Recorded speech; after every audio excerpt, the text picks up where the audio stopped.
Hey everybody, what's going on? Rob Cesternino back with you for a very special podcast here tonight because we are taking on an assignment that many people who are the faint at heart would not have ever attempted to do, but we think you, the listeners, deserve a new era winner ranking. And so I am here with an esteemed panel of Survivor experts to talk about our thoughts and your thoughts on the ultimate, unimpeachable, new era winner ranking list. And now, two people who are neither arbitrary nor reductive. First, our chief international Survivor correspondent. It's the great Shannon Guss. Shannon, how are you? I'm good. I'm filled with trepidation. This is so brave, by the way. We're such brave people. Can we just aren't we brave? It's so brave. I bury this at the end of like a 2.5-hour recap with like the people who want to be there want to be there. You know what I mean? Like making lists. It's a dangerous. We're putting ourselves out game. there. Very much so. Very it's very dangerous much so. fun. That's what Mike White said it should be. This is why I don't play Survivor, Rob. Like I don't want to do that. Like, but now this is scarier than anything anyone's ever done ever. We're heroes basically. So yeah. Yep. Okay. Yeah. And of course, here with us to talk about it, a man who never shies away from making dangerous mistakes on a podcast. It's Mike Bloom. Yes, I've built a career out of it at this point. Rob, is it too late to put on an alias? Should I pull Mr. X out of the closet? Pull it out again? Because, as much as we are an esteemed panel, I'm intrigued to see how many people will be steamed. Call him the Uncle Mike. Oh, maybe not. Maybe Uncle not. Listen, that's the hot topic there, but I'm excited about this because look, whether or not this type of format that got ushered in with the new era will continue for 51 and beyond, this truly does kind of feel like the end of an era. And so we've been doing a lot of looking back, I think, throughout the course of Survivor 49. And Rob, you brought this up on a podcast we did last week. And yeah, you know what? This is brave. I think I would consider us heroes. Yeah.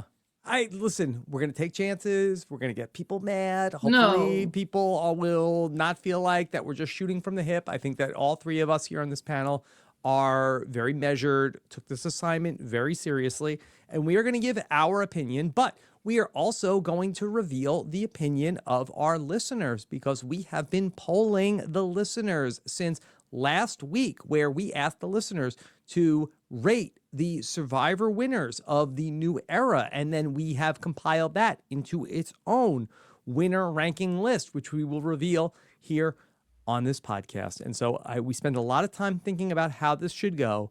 And so the first part of this discussion is going to be centered around the revealing of our own personal new era winner rankings. And we will go through them 1 to 9, or actually we'll do it 9 to 1 in terms of the new era winner rankings. Those results, the Mike Bloom, Shannon, and Rob lists will combine for a total of 30% of the new era winner ranking. About nothing. Yeah, not too much. Okay, just a little footnote there. Now, we saw what a 30% did against 70% in the second half of the Survivor season, Mike, right? That's very true. We are the Tres Leches here. No, we're not. No, our votes mean nothing. It was all the audience. Please get mad at each other. Yeah. And so then we will also reveal the results of our listener poll, which Sam, I'm sure, will tell us how many votes. Over 5,000 votes, 5,139 votes were cast. One of those was mine. I voted as well. I still voted. And we will reveal that. Wait. So now you're taking up what? Well, like 0.02% and 30% as well? Yeah, I wanted that. I just wanted to just a little bit more, even though clearly I want none of this, but yes. That will be 70% of the vote. So we will then we have a formula where we will take our 30% from our list and then your 70% from the fan vote. And we will combine it together and we'll have a definitive new era winner ranking list here on this podcast. Oh, boy. But it's not definitive. Like everyone's list. I have a letter from my lawyers, and I just want to read it. This is fun and a subjective game. It really doesn't matter that much. In subjectivity, like we'll see all of our values show differently. Like a lot of this, like is my values. Yeah. Like I value a physical game less than like a social strategic game. I value like big moments more than neutral things. I also want to say some of these are so close that Mike and I were saying before. It's like we're still kind of wrestling with it. And I also live tribal, baby. Yeah, it's pretty live. I'm willing to be convinced. And also, I will say, the new era winners are very good. Like, I'm going to have people towards the bottom of this list that I think are really good. Yeah. It's just high caliber. They all won their season of Survivor, okay? That's what needs to be said, yeah. Like, there are bad winners, though. This is a good group. Okay. I mean, I will say, at the end of the day, they are all $1 million richer than us. They did something right in that particular season to take home the win. That should not be disregarded at the end of all this. This is splitting hairs right now. They all did a great job, okay? No, Each of them have their own strengths that got them the win in their season. But we can also, as people who are fans of Survivor, make a list and talk about it on a podcast. So I think this is going to be okay. We'll show our work. We'll talk about what we valued versus what we didn't. And you could put them in any order that you want. We invited the listeners too. So we will first talk about our list, and then we'll compare it against what came in from the fan vote, and we'll combine them all together. This is going to be, we can do this. Yeah, I am really actually excited about this exercise, as trepidatious as I was, still am, probably will be, because the new era has kind of truly showcased how many different ways there are to win Survivor. Now, granted, we've seen in the 40 seasons prior that there are 40 different stories to do so. But I feel like even the spectrum we were getting within like the first 5 seasons of different levels of dominance, different levels of, representation from different aspects of the game, strategic, social, physical, different relationships, different maneuvers that they had to pull off. Could they pull off a bunch of big moves and still get to the end? Did they have to make one big move to get to the end and then win? I think the new era has done a lot in terms of its game structure to try to throw variance into the Survivor equation. But I feel like that's nowhere better represented, perhaps, than the people who emerge at the end of each season. It's tough to predict the winners of, I think, new era seasons, especially because there are so many different paths to get to the end, partially maybe because of the stuff production throws in there. Okay. See, I feel like the new era has like a stagnancy that allows comparison, which is maybe the one like good thing you can say about the fact that they've just been like hitting that same hammer for 9 seasons, right? It's like, were you in a disaster tribe or not? You all had the potential to be, because there probably was a disaster tribe on your season. So like, that's not a reason to rerun the same experiment pretty much 9 times, but it's definitely going to help us tonight. But I think, like this is actually a good group. It's not just that they all won. Like, winners exist on a spectrum. No, we're fun too. But like, the winners exist on a spectrum, as we've seen of like all 49 seasons, let alone Global Survivor. Mm-hmm. This is a good group, I think, if you were to like plunk it into that actual like bigger group. So I think that was an interesting thing to look back on, is like the new era has really produced some really solid winners. Probably what you'd say about like them casting fans and people who are so plugged in. I think we've got a good caliber of winners here to talk about, and I love them all, and they're all great. They're all amazing.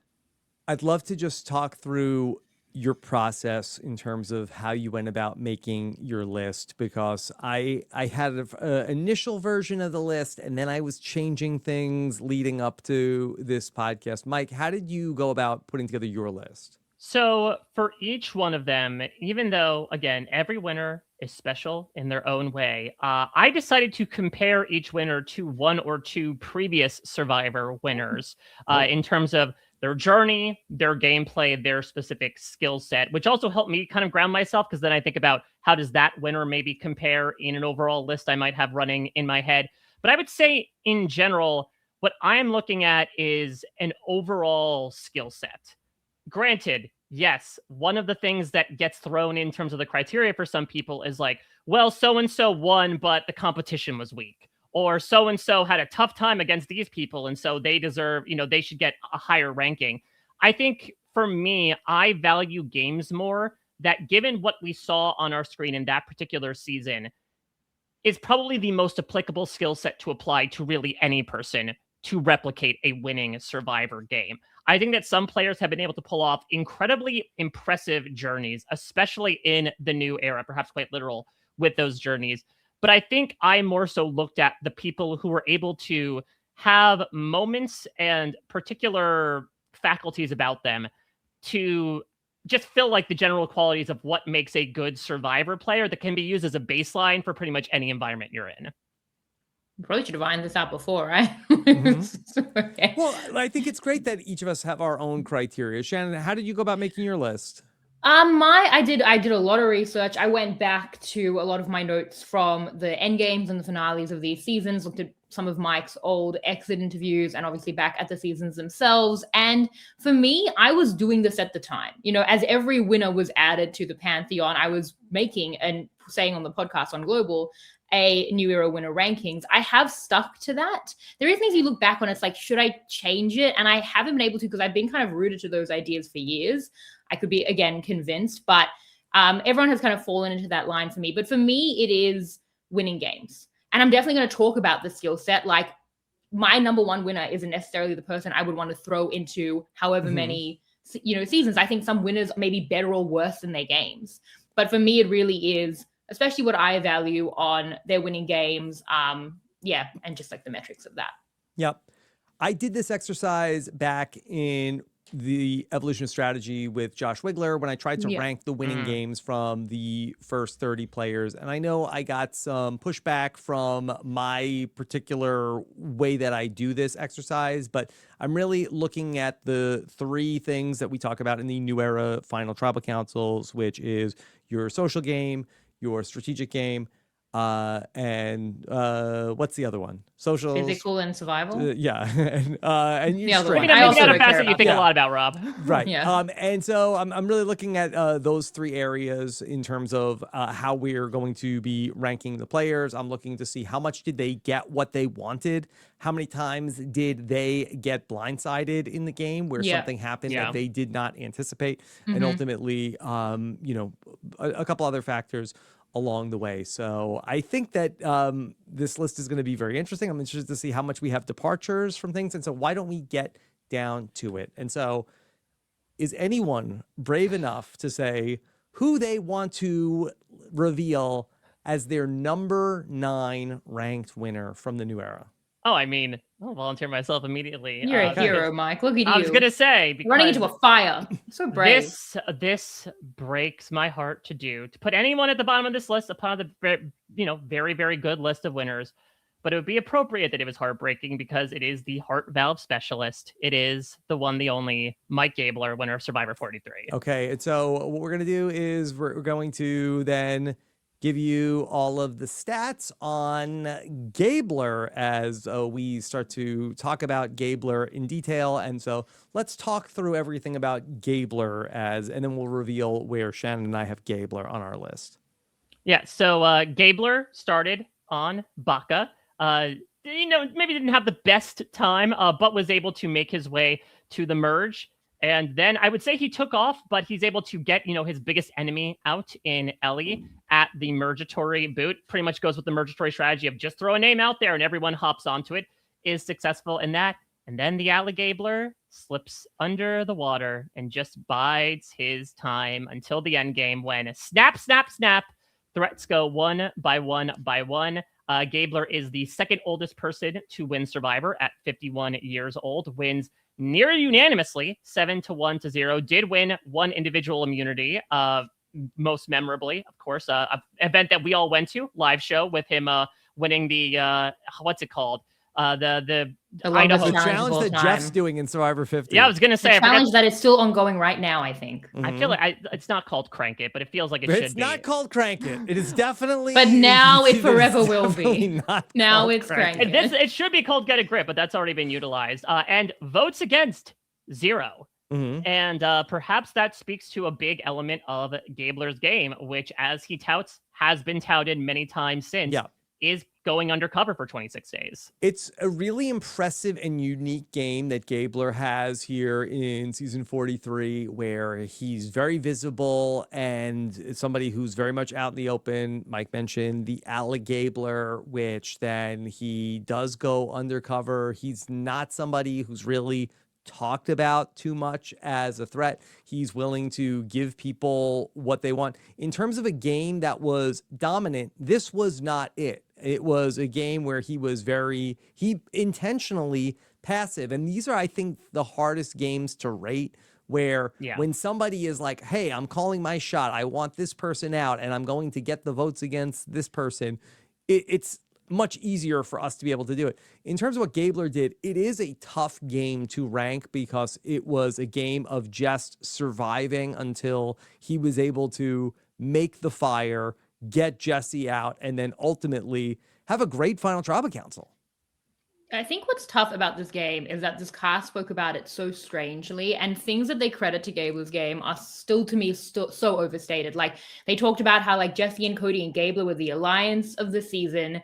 It doesn't stand up to scrutiny. There's maybe 3 votes there. Like, Cody's going to go home at a point. I think Jesse and Cody were running things, and Gabler was kind of part of like a Ryan vote and maybe a unanimous Sammy vote, really. Like, the things that they have credited in terms of he does take Jesse out in fire, and that is a huge meta, especially of like the early new era of taking out like the big threat. But, you know, Cassidy won the immunity to put him into fire, and then obviously isn't going to get credited. I think he gets a lot of credit for the Ellie vote, which I always felt was messy. The jury at the time could not speak to the fact that they just liked Gabler the most, which is so fine. I think they felt awkward saying it. It made things confusing at the time. But even with that, there's just not an intentionality that I can really credit in the things I value in the game.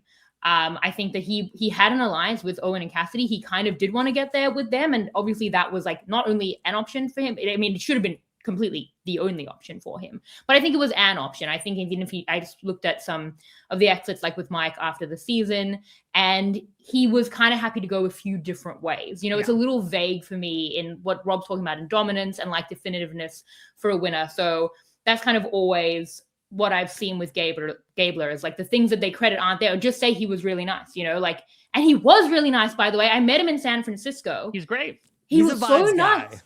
He came up to me.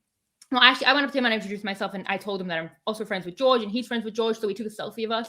We sent it to George. And then later on, he went out of his way at the after party to introduce me to his wife. And the listeners were like, do people know that, like, does he know that you've like criticized his game? And I was like, shut up. And then he sent me the photo and he added me on Instagram and he sent me an alligator emoji. And I was like, he is really nice. And I apologize for being down on the game. He won the game. He won $1 million. He donated it. Incredible stuff. But if we're looking at this pantheon of winners that we're saying is really impressive, I don't think Gabler has the footholds of such a high caliber group. So yes. I also had him at 9. Yeah. So the winners I compared Gabler to, I would say the secondary one is Adam Klein. I feel like Adam a little bit. I think that Gabler has this move that he makes in the pre-merge / sort of merge standpoint. And then not to say that Adam slipped under the radar at all, but was able to stay out of danger when a lot of shots were being fired until, as Rob mentions, that move is made with the Final Four that they get the immense amount of credit for. But I think the more applicable one is Pearl Island Sandra.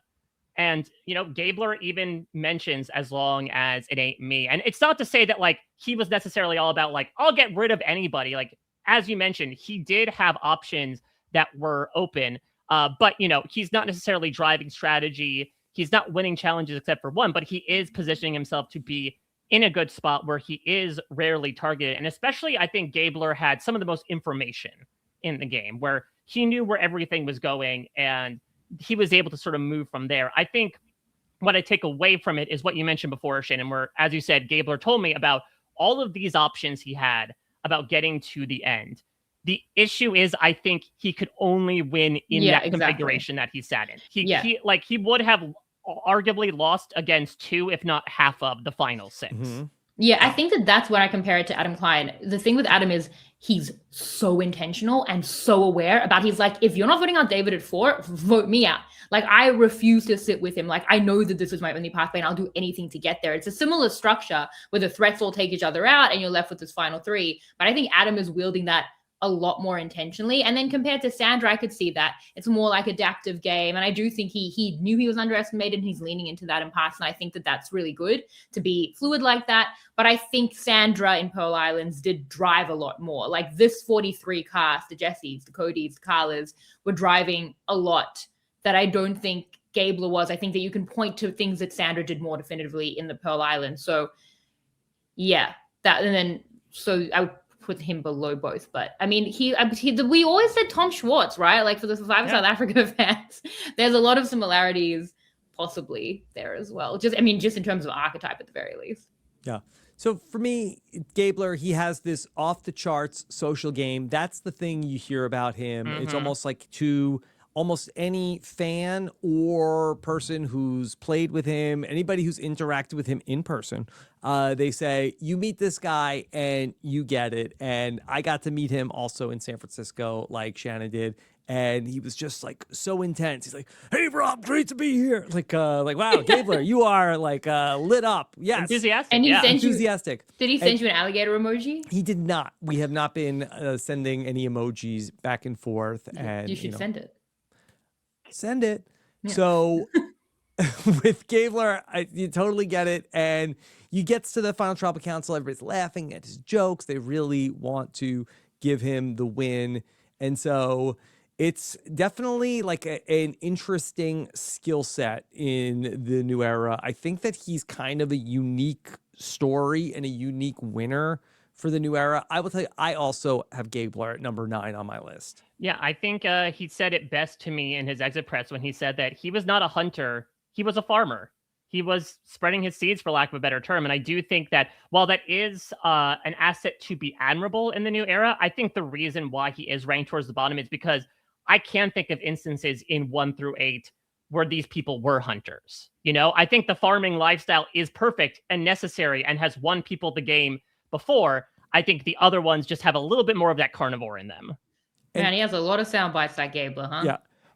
Also, to speak to his game, he also has like a very clear and concise narrative that he was able to sell to the jury that everybody was able to follow of, I came into the merge, I was highly visible, I decided to be the alligabler, and I went under the water. Nobody could see me. That resonated with how everybody saw him. He didn't get to the final tribal council and tried to claim, "Hey, I was running everything. Everything was this was all that was my idea. That was my idea." Like, he very much had a great self-awareness in terms of how everybody saw him, and he was able to give things back to the jury members that also corresponded with how they viewed where he was in the game, and everything he said checked out. I think the best thing you can say is like the jury liked him so much that they wanted to buy what he was selling. You know, like, again, even if I can be like, I don't think that that's accurate, you know, at the end of the day, if they didn't like him, then they wouldn't credit him for taking out Jesse. Exactly. Because there are other ways you can credit it, but they were like, they came there, as you said, laughing at his jokes, wanting to hear him. He came in very favorable to him, and that's something he did through the relationships that he had. So he's a very social winner. Which is hard as well, because the edit was like, they showed him like putting the palm fronds on people. They showed that he had his pre-merge edit was antisocial. So it's weird. Is it like, did Gabler find his people when they merged? I think maybe you have to take a time to get to know Gabler. Either that or listen, there's obviously a lot that I think is colored by his edit as well. I think we try to look past it as much as we can, but the fact of the matter is, they said this was purposely edited to be like a murder mystery where you find out who the killer is at the end, and then you sort of go back and track through it. Rob, you did that after 43. I thought his edit was perfect, because I think that you had sort of the lived experience of the other players of like, here he is, but he was, as he said, hiding in plain sight. And so I think that his story is actually one of the better ones of the new era, in terms of that he told you what he was doing. That was your lived experience watching the show. And then when he pops back up at the end, like, yeah, that's what he said he was going to do. Yeah. Gabler winning Survivor is maybe the most shocking moment I've ever had with the show. Yes. I put up a photo that sometimes people still repost of my immediate reaction that my cousin took of me at the time. And I did not see it coming, not at any point, not when the votes were being read for the winner. Honestly, I kind of felt that way with some of these other winners. Maybe I'm just not good at this, but we'll always have that moment. Shock of the new era when he won. Oh, yeah. I would say the biggest shock of Survivor sans like Chris Underwood winning for a while. Oh, that's true. I forgot about that. I compared it to Bobby Bones win on Dancing with the Stars, but I don't want to bring that comparison in, because I've already been brought into that business, all that drama this fall. Okay, Shannon, do you also have Gabler at number 9 in your rankings? Yeah. Okay, so consensus number 9 from our panel. Okay, anything else on Gabler? Well, let's have him slip back underneath and chop Gabler, on some fish. I appreciate our newfound friendship. Yeah. And, Gabler's great. Yeah. And we'll see what the audience had to say about Gabler's win. Okay. All right. Shannon, Are you brave Let's enough? go to number. No. That's give why I us volunteered first, because that was your not That to was- say it was the number easy one, 8? but Oh, you're not a firefighter. You're a genius. You're so smart. Number 9, easy. We all got Gabler at number 9. No one's getting hate. No offense for putting Gabler at number 9, but I'll do it. I'll wear the bullets, much like Savannah recently did for her alliance. I have Erika at number 8. Okay. All right. Let's talk about Erika, the winner of Survivor 41. Okay. Shannon, talk us through how did Erika end up at number 8 in your rankings? Because it's a good group. I hate to say it, but Yes. it's true. I think with Erika, so she doesn't go to tribal council through the pre-merge. She's on Luvu. She's gonna win. Is it 1 immunity? She didn't win 2 immunity. She won at the split tribal and then won at the final 5. So it says okay, let's fact check our stat man.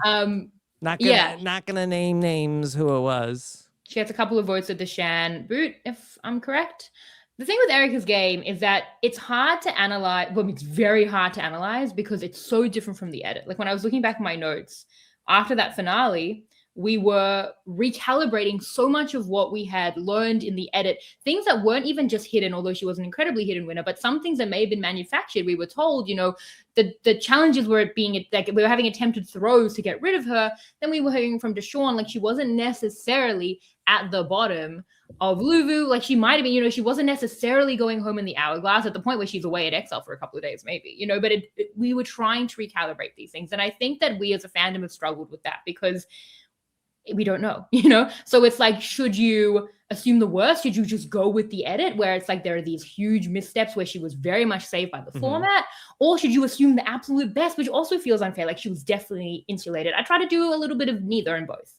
Like she wasn't fully insulated. She might have been in trouble, but she definitely wasn't as in a bad spot as we had thought in the edit. So why does Erika end up at number 8 for me? I think for me, it's because, again, in terms of analyzing the game, if it's going to be so limited, she's going to be saved. Well, she's going to be immune from the hourglass at 12, get to kind of playing at 11.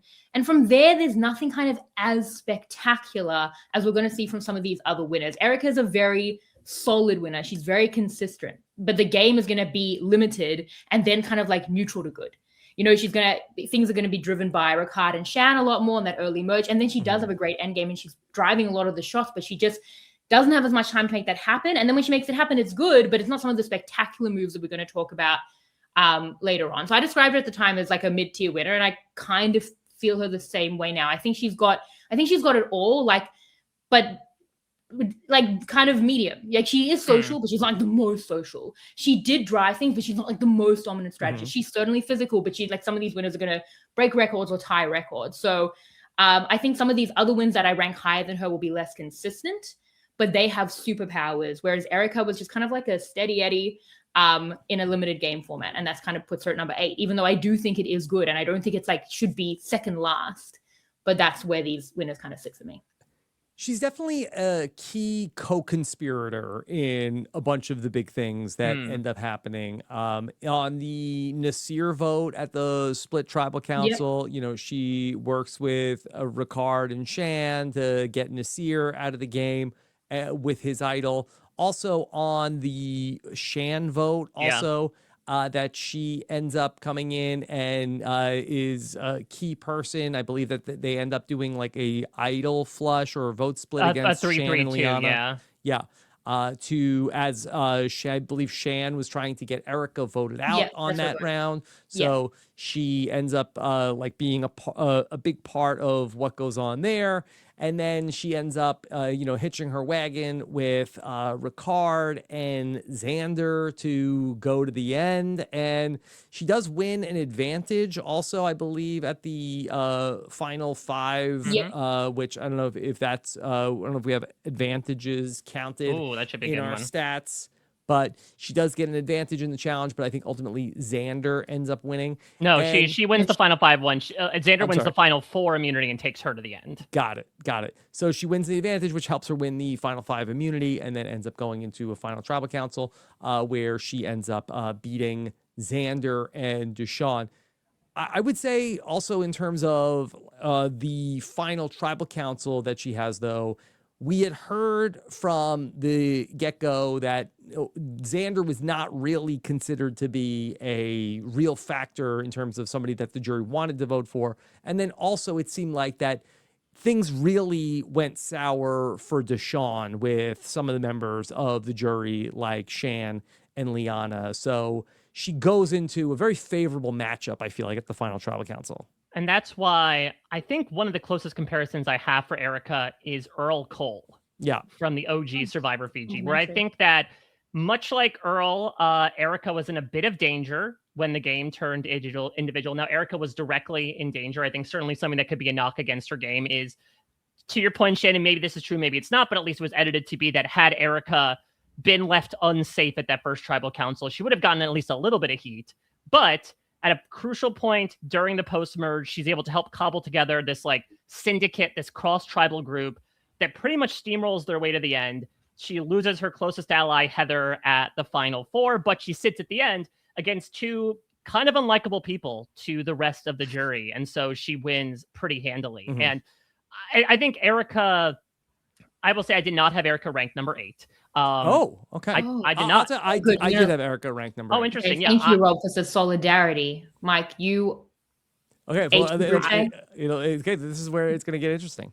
Yeah, because I think for me, I mean, Erika touts the fact in Final Tribal Council that, and again, this is maybe a little bit of her, bloviating a bit, but she does say she got her way on every vote that she went to. And that is something that I admire. I mean, yes, Shannon, she may not have made like the big moves that she can claim as her own, but I think that move on Shan was incredibly impressive. Mm-hmm.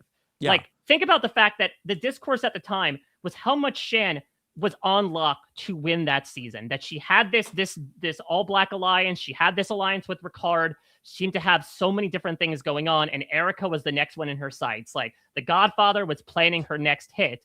Erika doesn't win immunity, but she says, now is the time to take advantage of this growing resentment towards Shan and let's take her down. And everything changes from there. Then they systematically take out Liana and Danny, and it's something that, yes, obviously Erika saves herself in that moment, but she really helps dictate the rest of the game in just making that one move. Not to mention the fact that I think she was well positioned at the Final Four where, yes, I think Ricard has said that like if Heather gets there, maybe she has a bit of a better chance. But I do think that she also, in winning immunity, like Sophie Clark style, and takes out Ricard, also kind of helps seal her win as well in making sure that all of the big threats get taken out at that stage. She really is like the prototypical way to typically win in a new era, right? Which is middle of the road. Don't stick your neck out too far. Mm-hmm. Just maintain the course, snipe the threats out when you can, and be the best of the rest at the end. So if Ricard gets to the final 3, does Ricard win season 41 over Erika? It's a good question. I would imagine so. Yeah, but the thing is, that was a new era, right? Like Oma beats Maryanne and Jessie beats Gabler. Like that was the whole thing. And she was very much the pioneer of that because she wins that advantage in the immunity and she gets to be the architect of that. I think maybe later on we'll see people improve upon that even further. But I do think that was a meta we talked about a lot. And I do think that she was kind of the OG of that. I mean, she was 41, right? So, but I do feel like that is a good question to be asking as we're trying to compare these apples to apples. Like, were there players in their own season that would have beaten them at the final tribal council? Because I think that we are going to get to people that when we say, are there players that they played with in their own season that could have beaten them in the tribal council, in the final tribal council, that the answer will be no. I agree with that, but I also think that it's a big difference between I know that I have to get this person out. I know I can't beat them, and then I do it. Like at the time, I think I was critical of Erika for letting Ricard get so close. One round from fire. He's a good physical competitor. I was like, you're leaving this fine. But then she does capitalize on that pathway. Like she does take him out of the game. And I think that there's a difference between kind of just ending up in a final tribal council, as we're saying with Gabler, it was less intentional, and Erika, who kind of knew she needed to do this and would get credit for it. And while at the time I was like, this is kind of worrying, like it's that shield strategy that someone like Tony used earlier on. Like, I know that I'm going to have this person, and then something we've seen so much in the new era since is like, and then I'm going to get credit for taking them out. They're talking about it with Savannah just last week about like, how can I be the person to do that? So I think when it's wielded quite intentionally, it's really quite hard to criticize it. But I will say as well, if the stuff in the edit with Erika is true, like she's like a bad winner for me. Like if she's being saved by the hourglass, it's like, Christy in Australian Survivor. Like I don't want the format to save a winner. I mean, I think she got the fishy for that, Shannon. Well, Steven has given some weird fishies. Steven's not listening to this. Another person I'm making angry on this podcast. Sam, could we also include number of fishies one for each person? What about the don't bring up something with Savannah again, Rob. We don't want to continue this ire. I was thinking about who won the Chizzy for these seasons, but then again, if she was definitely never going in any of those early days, like then there's very little to fault about her game at all. If it's a question mark, that's kind of why I have to put it, because it is Schrodinger's vote, like she's not going to those tribal councils. We can't know. And then the hourglass is going to mess things up so much. For me, it's just like she was in on every vote that she was in. I like that a lot. But also there aren't that many votes, again, because it's a more limited game. And I don't think there's, again, anything like as spectacular from those votes. So that's she went to as many tribal councils as Parvati did in Australian Survivor, right? No, she went to way less. Wow. Okay. Yeah, exactly. Well, she went to 2 less. And then one of those includes the hourglass, which is a question mark in and of itself. So, yeah, that's quite different. Okay. Yeah. All right. Anything else to say about Erika's great win in Survivor 41? Okay. All right. So I think what I would like to do here is, Mike, you mentioned that Erika was not your 8th best winner. So there is a different player that you have ranked as the 8th best winner of the new era. And so why don't we hear who Mike has ranked number 8? All right, this is what I get for my insolence in trying to volunteer to go first. Because I will catch the heat, perhaps, from a lovely mermaid dragon. I have Kenzie as number 8. Okay, so let's talk about Kenzie, from the winner of Survivor 46. Mike, why did you have her? Or talk about your thoughts on Kenzie. Yeah, so I mean, Kenzie's charm social game is absolutely off the charts. I think what is so fun as well is that as we were talking with these players that were coming out of 46, it wasn't just like, yeah, I really like Kenzie, I really like talking with her. Kenzie found a way to like connect with so many different people on so many different things. The one I always go back to is like Hunter talking about how one day the two of them were like picking flowers for her to wear during her many fantastic tribal council wardrobe choices. I think Kenzie just has a natural magnetism about her, an ability to connect with people in a very genuine way that comes from not only her sparkling personality, but years of working in the service industry. I think, even when she is left out of the mid-merge vote with Tiffany, when she loses her number 1 ally, I don't think she was really in any direct danger. I think the closest she was in danger is probably if Yanu goes to tribal council one more time. Now, listen, we have no idea what would happen. It might be a 1-1-1 vote if Yanu goes to tribal council one more time. Q has said that Kenzie would have gone home, and we don't know. She was an unreliable We don't know narrator. what Tiffany would have done. Yeah, I'm not here to judge if someone's going home on a 3-person Yanu tribe. That was a brutal time. Just getting to there is more adversity than most of kind of any of these winners honestly experienced at that point in the game. And what's interesting is that like Kenzie kind of did something similar to Gabler, where she comes in and remember, little Obanu went on a journey and told the other 2 tribes essentially, hey, watch out for Kenzie. She's really dangerous. She's gonna win the game. And she was able to successfully really underplay her threat level while also making these cross-tribal connections. Actually, similar to Erika, it's not shown in the edit, but there is this alliance that's made called the Gathering of the Goats, which was her, Charlie, Ben, and Liz, where essentially they were like, hey, we heard about the 6. We're not in the 6. Let's all work together to systematically kind of disassemble what's going on. And granted, it was also part of the 6 disassembling themselves. But would you look at it, they made their way to the final 4. I think that Kenzie is somebody who probably the closest comparison would be a Michelle Fitzgerald in Co Wrong, right? Somebody who is able to just work relationships, who has experience of knowing how to work relationships, is not afraid to people please somebody, even if they may not necessarily like them to their guts. And those are what won her the jury vote at the end of the day. Also, both took home the victory in a bit of a controversial outcome. I still think the Gabler win is the most controversial outcome, but second most might be the Kenzie Charlie 5-3 vote, especially considering some of the criteria the jury apparently used in voting for Kenzie or voting for Charlie. Yeah, so I think it's interesting to talk about Kenzie coming right after talking about Erika, because I think that similarly that they both have a game where they both win 2 immunities, and I believe they both win an immunity at the split tribal council, and then they win their second immunity at the final 5, correct? Thanks, Liz. Yeah. Yeah. Yeah, Liz, Kenzie got an advantage in the form of Liz. She got an advantage in that. And in both seasons, it's like, okay, there was a real consensus person who, if they got to the end, they were probably going to win in Ricard and Maria. And both of them were able to win an immunity. And then there was a 4-1 vote to take that person out who was the big threat at the end of the game. She goes to a final tribal council, though, and then ends up in a final tribal council with a much more viable person to win in Charlie than either of the 2 people that Erika sat with.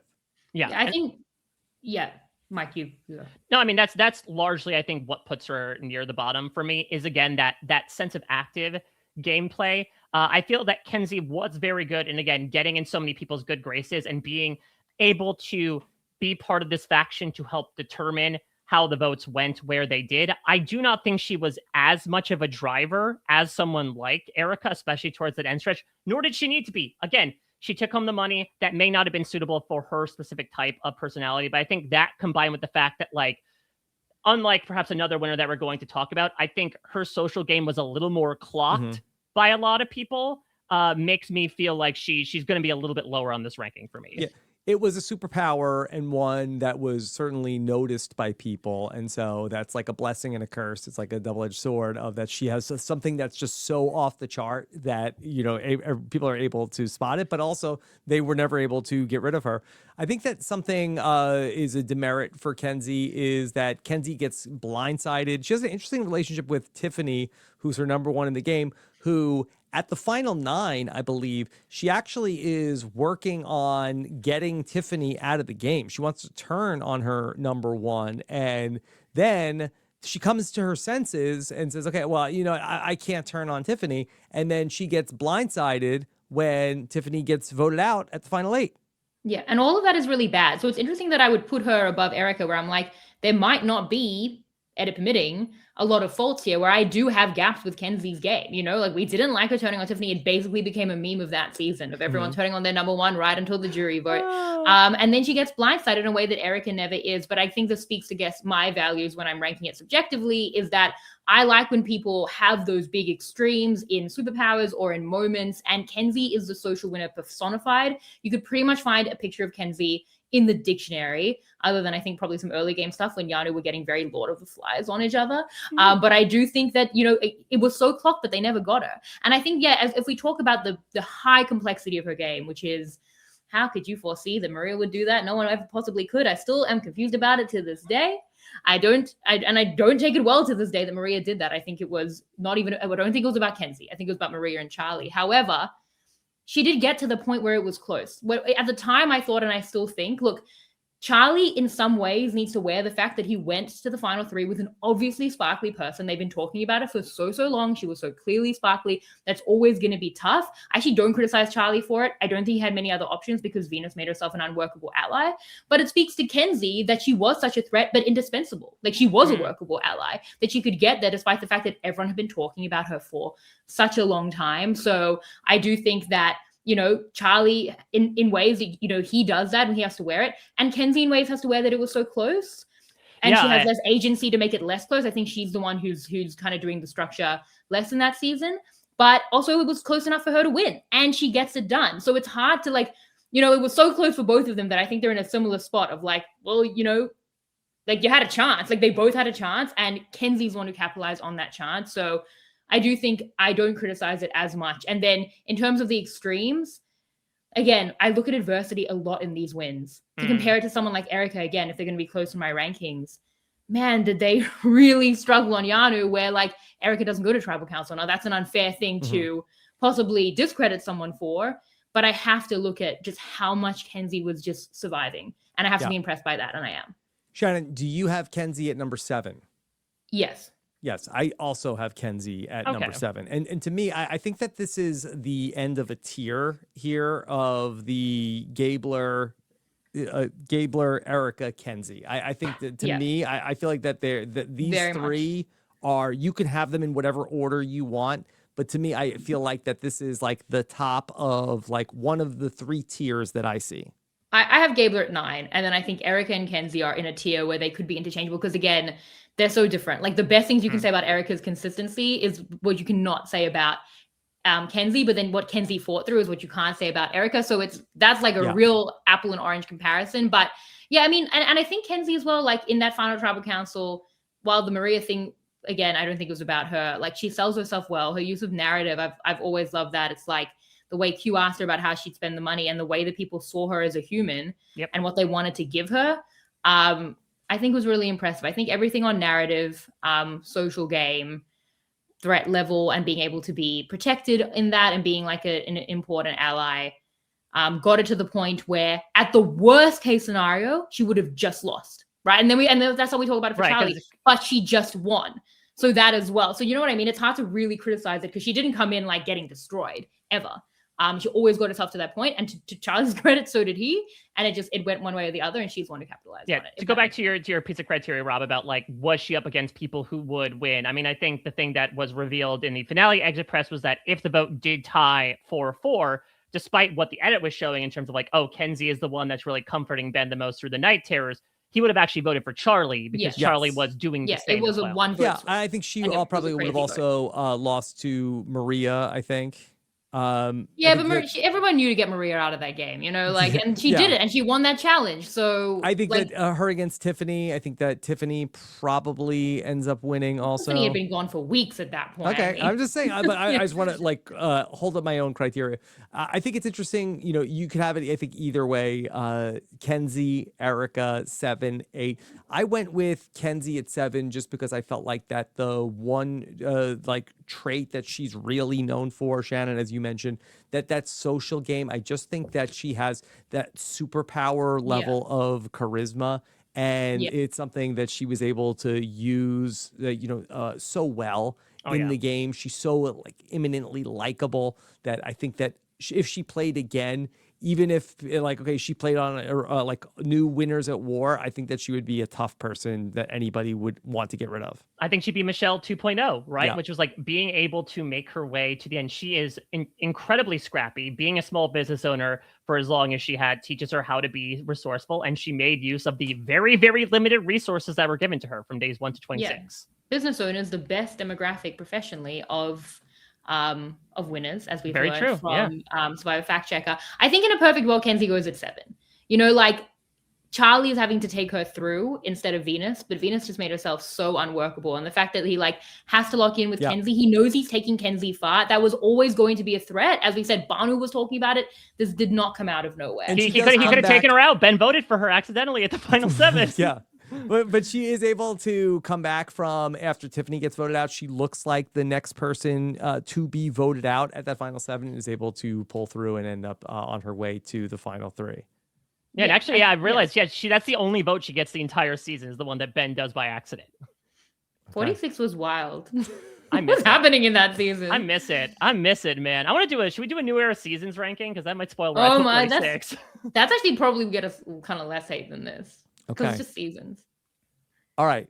So we have talked through... Sam wants to know, Mike, where you put Erika. You put Erika at 7? I did not. Okay. Oh! All right. I mean, fair. Your opinion is also valid. It's all very subjective. All right. Oh, wow. This is so fun and interesting. Okay, let's see. Let's see where Erika goes in Mike's rankings. All right. So... let's go through, and we have talked through 3 players. Okay. And Mike, you have given us I've given you number 9 and number 8. Okay. And unknown placement for Erika. Okay. Then why don't you give us your number 7? Shannon, can you confirm if a certain someone is not standing off camera right now? I will murder you right now. Oh my God, our friendship is over. I will bring this ranking up by the end of this podcast. If it's the last thing I do, I was put on this earth to defend Maryanne's game. How dare you? Okay, then let's bring that exercise up now, shall we? How Okay. dare you, So you sir? have Maryanne is number 7. Number 7. Wait. Yes. Wait. The rankings are subjective. Everyone is valid. Please don't get angry about them. It's completely fine. But Mike, you are dead to me. Mm-hmm. I want to actually start with the How discussion. dare you? I want to start with. I want to start Shannon, with the discussion. I want you to be impartial here.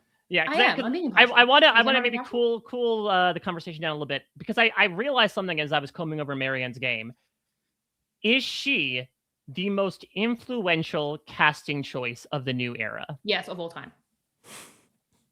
Shannon, I'm being listen, impartial. I invited you to this podcast not to be hyperbolic, okay? I'm not being hyperbolic. No, okay, fine. I'm not going to dom Abate here. I actually promised her I wouldn't. No, but... to me, I feel like that after a shaky Survivor 41, what I've always said about Maryanne is that I feel like that she was the person who really like helped sell the vision of what the new era could be in terms of her enthusiasm, in terms of her being maybe an unconventional casting choice in the era prior to in the first 40 seasons of the show. So she comes in and she's this electric personality. She plays a really, really fun, surprising game in Survivor 42. And I think that at the end of that, like, kind of weird first 2 seasons of the new era, that we said, okay, we kind of get what this is. We get what they're going for. That's the thing for me, is that Erika's game was very steady Eddie, as well as from a personal perspective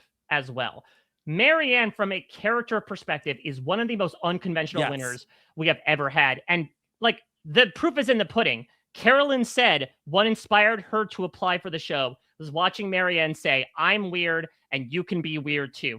Carolyn's appearance on the show begets so many other people appearing on the show. She is the origin point. She is the patient zero for the weirdness virus that has infected the entire new era. You know, Gabe talked about the Mount Rushmore of the new era. And I think that Maryanne, while I did not have her in the top 4 winners in my rankings, I think is on the Mount Rushmore of the new era. 100%, because I think in character or player or both. That I think that I would say as a like my Mount Rushmore would be just the faces of the new era, and I think that combines the characters into it also. And I think that what we're doing here tonight is we're analyzing the winning games. Mike, I thought I would have to fight with the viewers. I didn't think I'd have to fight with you. But I'm ready. I'm so ready. Okay. I've mounted this like a thesis defense. All right, I'm excited. Yeah, talk about this, Shannon. Why does Mike have Maryanne too low? I mean, why you have her so low, I guess would be my first question. Yeah, I think for me, when it comes to Shannon, we're having I'm having a great time. Okay. But does it seem like I'm not having a good time? Mm-hmm. And let me also say, from a character perspective, Maryanne is S tier. Yes. Across all Survivor characters. She is incredible. And what she's able to pull out, again, says so much about the new era and what different personality types will be able to accomplish. It's interesting. I feel like her closest comparison, there is a bit of Natalie Anderson in her towards the end, obviously. But I think my biggest comparison is actually Cochran, where Cochran is this kind of quirky superfan who, again, on paper, you would think, there's no way they're winning the show. Those types of personalities don't do well. Mm-hmm. But she found herself firmly ensconced within the safety of a really solid alliance where even when in a post-merge where people were wildly taking shots at one another and people were getting clipped left and right, she was always in an incredibly safe position. And then the final 6 comes, and people might not remember this, but Cochran is the one to put the Brenda blindside plan into motion. He's the one who sees, them on the beach while they're partying hard on the barge and says, like, Brenda just gave up all of that to us. She's got to go. She is the odds-on threat to win this right now. What Maryanne does at the final 6 speaks for itself. Might be one of the most impressive moves singularly. I will also speak for it, actually. Exactly. That we have seen in the new era. And then at the final tribal council, I think Cochran did not have to do as much legwork as Maryanne did, but still absolutely impressed enough to win handily. And so, again, I think Maryanne is incredibly solid. I think, again, it's and the Omer move, you would say, again, like, that is a sparkly move, right? That is a big move that puts her above everybody else. I think what detracts for it from me is going back to Rob's argument of going to the end with people that could beat her. Yes, she does take out Omer, but she says that she only realized that after the Drea boot. this is not a Natalie Anderson situation where she's necessarily lying in wait, being like, I've got to wait for the right time to do this. And I give her so much credit for being able to jump in and mobilize and be one of the, especially in retrospect, rare times she can utilize an advantage to great effect. I think the other detractor for me is the fact that she was not the odds-on favorite going into that final tribal council. Now, a lot should be lauded onto her because of what she was able to do, and especially that 11th hour bomb drop. It makes for one of the best final TC performances we have seen ever. But if Mike is able to own up to his game a little bit more, the scales could be balanced a little differently. Yeah, on that specifically, I will say, like, I love Mike Turner. She knows Mike. Like, those things were very inbuilt to his game. Like, when you're tracking the season, it's like Mike has a lack of self-awareness that is going to make things tricky to Final Tribal Council. Maryanne doesn't have that. She has ammo in the bank in terms of the fact that she hold up broed Mike. He played his idol on her at 5, and she had her own idol that she's going to reveal at a Final Tribal Council. There's so much there that's incredibly intentional about what she's going to wield at the Final Tribal Council. Here's what I'll say about Maryanne's game. Firstly, what people might criticize is that early on, she wasn't possibly in a bit of trouble. She doesn't go at a Mariah boot. I mean, not all of these winners go to Tribal Council in the pre-merge. I think she would have been in front of Jackson. That's already quite a lot in this tiny tribe. And honestly, if you ask Lindsay, possibly before Jonathan closed to the merge. So that's not terrible either. People might say that she was at the bottom of the merge. She was with Taku. 4 Takus made it to the final 6. Like, they were this kind of like secret group controlling things. They gave her a ton of insulation. She also wielded these intentional moves like sitting up for Rice. They put her at the top of the bottom when honestly she should have been target number 1 because of the beware phrases. People knew she had these trinkets and they still didn't target her because she had great insulation with Taku and the way she was managing her threat level, being at the bottom, but again, kind of like biding her time in a way that I think was very intentional. And then we get to this final 6. So much here in this final 6. I will say I'm taking all of this from my notes that I was doing at the time. I was not friends with Maryanne at the time. Maryanne's move at the final 6 is the best move for me of any New Era winner and possibly the best move of the New Era. I mean, of all the other moves we talk about, someone like, Jessie and Cody, hers led to the win if we want to be results oriented. And I think it very intentionally led to the win. Her timing was perfect. She knew she had an idol that she's not even going to use, which is amazing. She took out Oma and she didn't wrestle with it. I've spoken about Maryanne so much in Survivor 49 because I was like, Sophie, just do it, So, I don't know if I can, and I love them. I said to Maryanne the other day, did you wrestle with taking out Oma? She's like, I wrestled between 5 and 6. She didn't wrestle with whether to take out the biggest threat, her number 1 ally who had protected her, who had an amulet expiring in that round, Lindsay. And the crazy thing about that vote, it's so incredible. It's a 3-2-2 plurality vote. It's a split, but it's an internal split. The amount of power that Maryanne had at that final 6 is crazy. If Oma does have the amulet used on him, it goes to a 2-2 Jonathan Romeo vote. And I asked Maryanne last night, I always forget who was going there. She's like, I was leaning Jonathan, but I was open to hearing it because her 2 votes are the swing votes at that revote. Think about how much power individually she had at that final 6. Romeo might go. Jonathan might go, which sucks for Mike. And Oma might go, which sucks for Lindsay. Everyone else is in trouble. Maryanne, without using her idol, without being immune, with using a little extra vote, is entirely individually powerful, incredibly rare to take out the biggest threat, who was her closest ally. She's building into this Natalie Anderson type endgame. She goes to a final 5 where Mike plays the idol on her. Romeo takes her through when he wins the challenge at final 4, mostly out of sheer love, because that is Maryanne. Yeah. And then I think she has what many might say is the best final tribal council of the New Era, of a winner in the New Era. We talk about it all the time, Rob. I think you've brought it up on Know-It-Alls last week. People don't really care when you bring up, here's a secret from my life, but they care when you're like, here's this game thing you didn't know. Maryanne created the meta on that. She invented that. She's the pioneer on that. There's a lot here that you can say of Maryanne where you say she is the best of that in the New Era of any of these winners. It's not as consistent. And the thing with Maryanne is she's an extreme person. So it's not going to go as well every time, but she's also a very special person. And I think it's going to go well a lot. And when it does, it goes very well. I think this went very well. It's exactly what I love about Survivor. Pure social strategy. It was cutthroat. Who could possibly think that Maryanne, the best character from a great cast in 42, could win? It was a moment in time. It will always be important to me. Putting her at 7 is criminal. That's my defense. Lock me up, baby. Yeah. Okay. Just as an aside, I don't know if we've gotten the chance to talk about this on the podcast. I know that she was in the mix for Survivor 50, ultimately does not get the spot. How do we think that Maryanne would have performed in Survivor 50? So well, sorry, but it's because she's still underestimated. Look at what Mike said.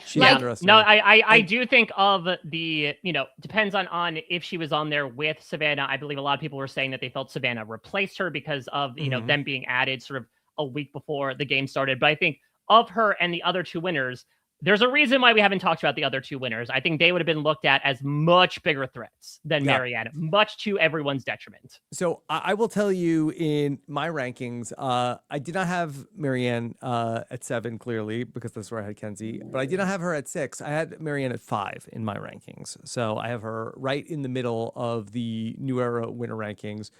I think that one hole in Maryanne's game, which did not turn out to ultimately matter for her, but when we're going to compare her to the other winners, is that she here might be the only person that is a New Era winner that has 0 immunity challenge wins. And now Rob. Listen, we're comparing 9 people. She has 2 idols. Okay, we're comparing 9 people that won the game. And actually she is, as a physical player, and I hope I'm not blowing up her spot, I think probably would be much improved as a physical player and probably would be overlooked. But we're comparing her resume to that of the 8 other people who won the game, I do think that when we're comparing her to other people, many of them have 4 immunity challenge wins. Yeah. That it is hard to say that, okay, in addition to her game where she was largely at the bottom for most of the post-merge, and I know a little bit of that is by design, and she liked being in that position. I think that when we're looking at things in terms of like her controlling what was going on some of these other votes, like, did she want Tori to go home? Did she want Chanel? Well, that was an entire situation. These were her these were her her friends. Tori specifically is kind of specific. No, in terms of like the people that she is, seen as sort of like with the people on the bottom at the beginning of the post merge, and it's not, if you were going to draw it up, that's not really where you would want to be playing the game from. And she is overlooked. And she does all the things that Shannon, you described so eloquently. Yeah. But it's an incredible game that she plays and is an all-time character. But that's why I have Maryanne at 5. Maryanne, as like a 23-year-old on that season, isn't going to be able to come in and lead things. She'd be laughed out the door and probably voted out. She plays the game that demographic is going to afford her. But that's the only game that we have to compare. I think it was perfect. That's the thing, is like that self-knowledge of like knowing where you sit with that and then capitalizing on it as you can is amazing, and she has 2 idols. So if we're going to talk about the trinkets and some people win 4 challenges and some people need to. I like Maryanne better because she doesn't win an immunity challenge. I don't understand the people who win challenges. They're not my kind of people, Jerky. Kind of. But she has 2 immunity idols. She has to sacrifice one to things that are bigger than the game. And then she finds another one. She never even needs it. And she brings that out at final tribal council. It's kind of perfect. And she was never blindsided. Like, she's in it fine. She's in exactly the right spot, and then she builds Natalie Anderson type. And that move at the final 6 was really special. That's really individual. A lot of these other winners, you might say that was really good, but you did it as Tika, you did it with Rizzo, Maryanne does that alone. I think that's really impressive. And this is all true other than my feelings for her generally, which are honestly pretty neutral. I will say that Maryanne has a great quote, I think, in one of her confessionals where she says, people said you can't play the game with emotion, but look at me using emotions as a weapon. And I think that's a really cool innovation that she brought to the game. And again, that all depends on perception. We have certainly seen as very recent as Sage about how that does not always work. But I think Maryanne was a very fun display, much like the machete she wielded like a maniac in the pre-merge, that it can be used as a very blunt instrument that I think brings forward a sense of authenticity. I think that's where Maryanne also really succeeds, is she can't help but be herself. And I think people really gravitated towards that because they felt that they knew who she was. And she wasn't putting up a front at all, but she was using that to maybe obfuscate some of the gamier aspects to her journey. Well, she is able to wear as camouflage this like outgoing, bubbly, energetic personality, but behind the scenes that she was like so focused on what she wanted to do in the game. Anybody that underestimated her was sorely mistaken.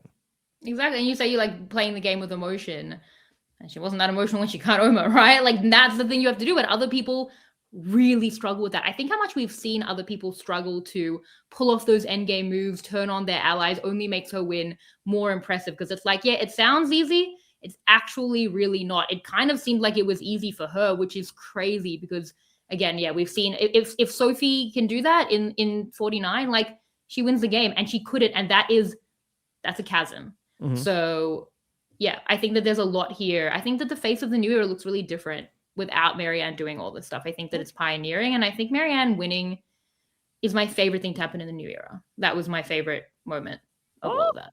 Yeah. Okay. All right. Anything else about Maryanne? Mike's number 7 person. Don't remind everybody. Number 7 ranked winner. Is everybody just me? Yeah. It failed so quickly. I'm like, guys, this is just fun. It's not important. It's subjective. And I immediately was such an insane hypocrite. I just wasn't expecting it. So you wielded emotions as a weapon. I think you made some salient arguments. I just feel like, again, we are splitting hairs here and we're using different criteria. And so that's the criteria I utilized. So Shannon, the bottom of our lists have been the same. We both had Gabler 9, Erika 8, yeah, and then Kenzie 7. Yes. Who do you have as number 6? We know it's not Maryanne. Oh, by the way, Erika was my number 6. Okay. All right. And then Mike has Erika as number 6. Here's my thing. I'm going to say my 6, and I'm willing to be convinced I could flip 5 and 6 around. And I'll tell you why. It's because it's recent. You know, like I haven't had time to sit with it, but I did have Savannah at 6. Interesting. Okay. And I'm still very between it. So okay, let's talk about Savannah at 6. I will say Savannah is not my number 6. Nor I. I could be convinced. I think Savannah played a great game. This is what I'm saying is like she's not, that's not commensurate. Okay. Well, all right. So this is very much on our minds, very topical. Of course, Savannah, we all know, 4 Immunity Challenge wins, was part of the Tres Leches, was down in the numbers at the beginning of the merge after the Nate vote, down 7-3, but then ends up winning the game 5-2 to 1 that we saw just but 6 days ago. Savannah is the anti-Kenzie. So everything we just said about Kenzie, just flip it. Now you have Savannah. It's a game to me of extremes in highs and some gaps, some lows. So we're going to talk about that. She did lose out at the merge at that 1 vote, and that's very rare for a winner. The Survivor fact checker often puts out those stats. It is kind of unheard of to a degree to be completely out of the loop at the table setting merge vote. But that only makes it that much more impressive that they come back and really she and Rizzo, as we just saw, absolutely dominate. Now, Savannah, as she said, and she spoke to very fairly, her role in that was physical. And as we've just heard, I don't care about that really. However, and that's my viewpoint, it was a strategic way to wield that physicality. I think her role in that group was that she would wear the bullets. The way she individualized was she was the biggest threat. She would wear the bullets and she would then win immunity and she would deflect them off her entire group. And I do think that was incredibly important for the way they got through. Even when we talk about other winners who were protected earlier on, like Rachel's protected from even earlier through the game. Savannah's vulnerable at 7 and they don't get rid of her. And I bet they regret it now, as we kind of said at the time. So I do think some of the things that might take away from it are, firstly, how much, we have to credit Rizzo and Savannah, and I definitely do. But I guess maybe if the first part is that they were doing it together, right? So in terms of that individualizing we just talked about with Maryanne's move, I do think it was a team effort with Savannah and Rizzo. The other thing is how much were the other side just making some pretty bad unforced errors that begged belief. Now it's a hard one because that's unfair, but we say that with Kim, right? Like the cars, weren't really. Yeah, but Kim is still a top tier winner for me. For sure. But then I'm high on Tony winners of war because I'm like those are winners.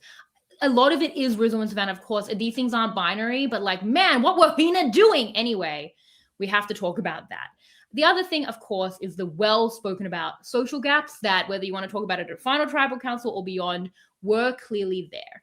We can also counter that with the fact that she got enough votes to win. Enough of a social game was there. She was very influential at important votes like MC and Christina going out, which was so important to her end game. And she had a great social game with her group. You know, Sophie at the very least tells her about knowledge is power, massively lessening her position there. So that loyalty, there's highs in social game, kind of like we talk about with Parvati. There's highs and lows. But there are gaps and there are highs, and that's Savannah's game. In Emily Flippin style, may I push back on the idea that Savannah has a bad social game? Oh, please, let's talk about it. Like an hour. I'm wondering is it like maybe overblown that Savannah has a bad social game? Because ultimately, who are the people that really objected to Savannah's social game? Okay, her and Christina were never on the same page. No, I don't think but that was from the same page of the freaking preseason notebook. Like, I thought there was gonna be very little for the two of them to connect on from day -1. But I thought it was all an act. Remember when they said it was all an act? I mean, if we just take a look at like the players that she interacted with in the game, in her original tribe on Uli, she ends up bonding with Nate. She's looked at as the person who everybody wants to work with. She works great with Nate, works great with Rizzo, has great relationship with Shannon. Sage wants to work with her. It's not until that she ends up finding later on. Use Sage as a credit for. Hold on. Let me I think Sage wanted to work with Savannah. It's not until later. I think that Shannon is the one who ends up poisoning the well between Sage and Savannah, and I forget exactly the conversation, Mike, right? There is a conversation where Shannon basically says like, it's that Sage tells Shannon, we got to look out for Savannah. She could, really make a dangerous run. And then Shannon reports that back to Savannah, and that's when a bit of the tumultuousness begins. Yeah. And then also, her and Jawan, not necessarily on the same page. But Jawan did say that she put up a good front, that he had no idea how she felt. That was mostly in confessional. But then when you get to after we have the swap, then here comes Soph, and her and Soph bond instantly. Yellow Sophie also really takes to Savannah, ends up warning Savannah about the attempt to take her out of the game. So really. And you saw how she was able to patch things up with Sage at the end of the game. So really the only person who walks away from Survivor 49, maybe not feeling super great about Savannah, is Christina. I think MC said some in the X interviews I watched with both of you, like MC was kind of harsh on her. Yeah. I think I'll push back on your pushback in that, the way you're like, well, there are winners who would beat everyone.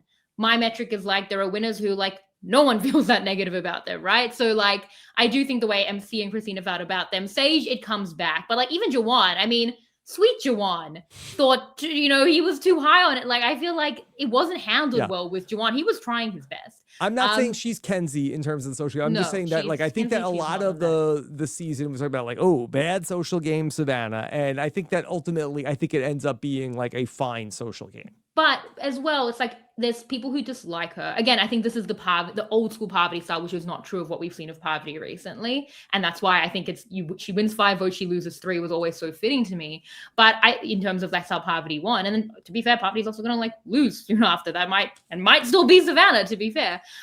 Even with the people who like her, they don't like her the most. When we talk about social game, she was not a winner who won because people liked her the most. I think she got votes from people like Alex and Steven, I don't know about Sophie, who didn't like her the most of those 3. Yeah.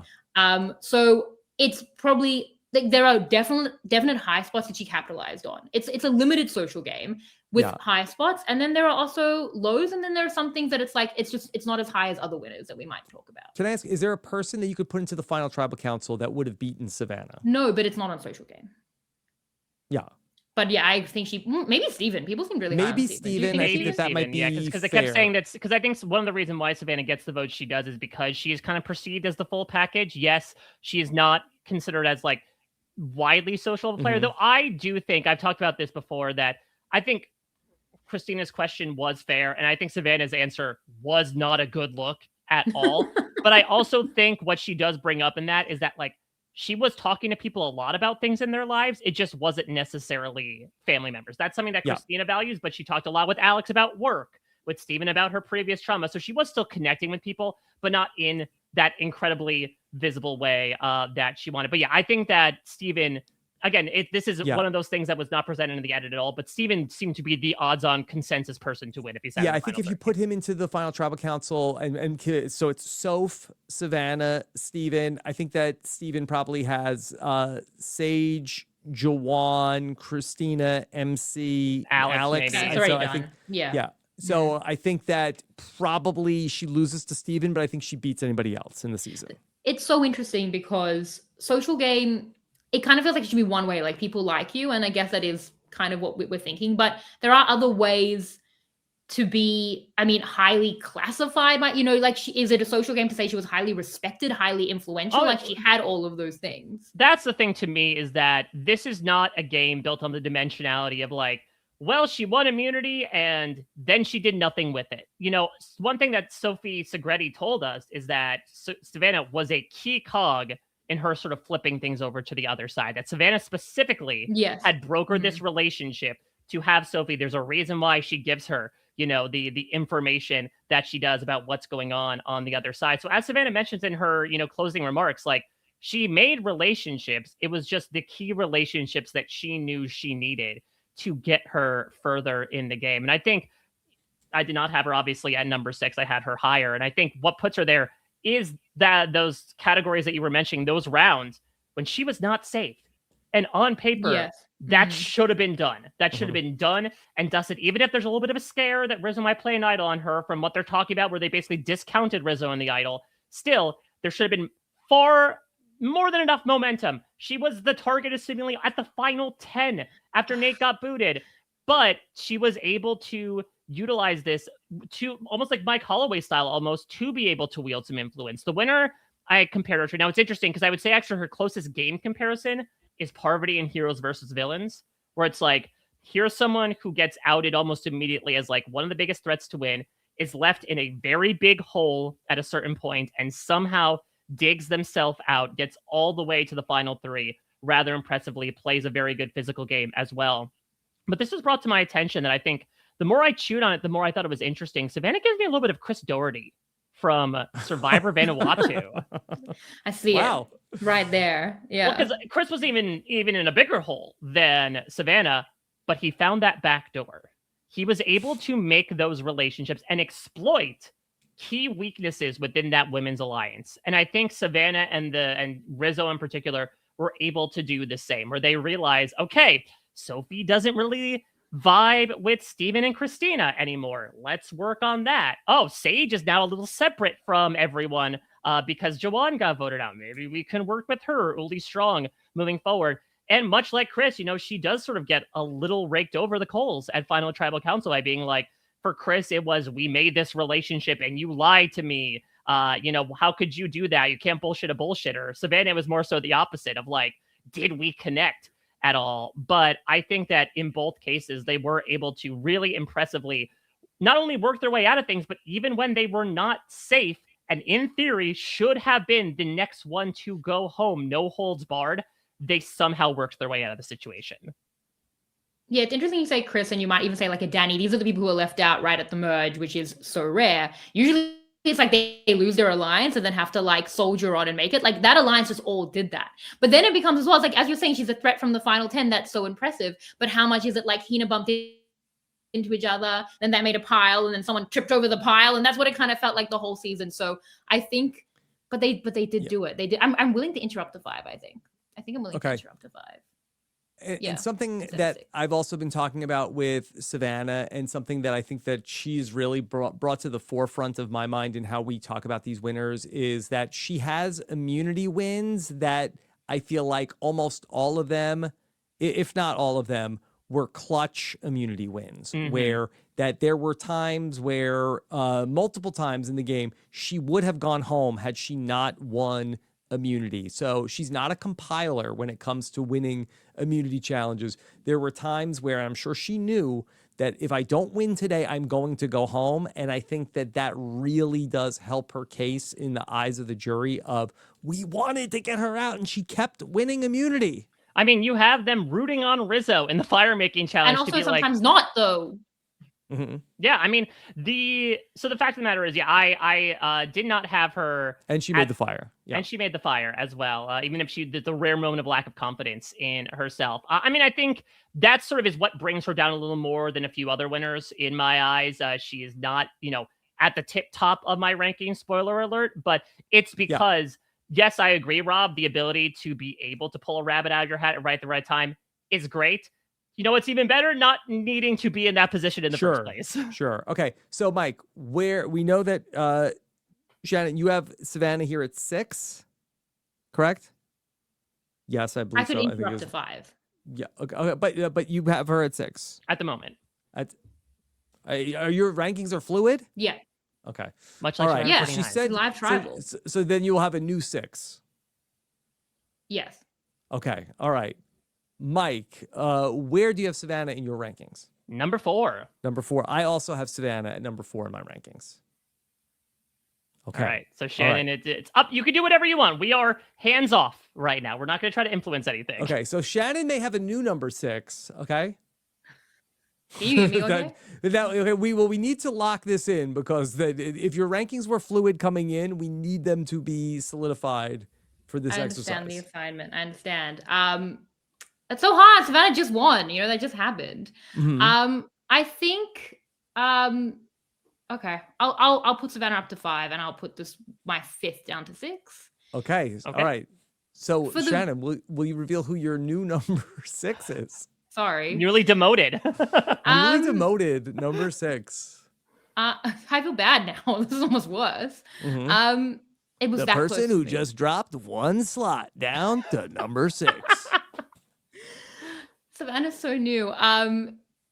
This is a tier for me, this 5 and 6, and I think Rachel. And the issue and the thing that really turned it around for me with Rachel in this discussion is like Savannah was vulnerable at 7, and she made it through. So for me, it's not about how much you win; it's how much you don't need to win. And that vote to me is so impressive. Like they really had the shot and they didn't take it. Rachel's last vulnerable vote, I think, was 9. And she went from final 8 all the way to 3. Yeah.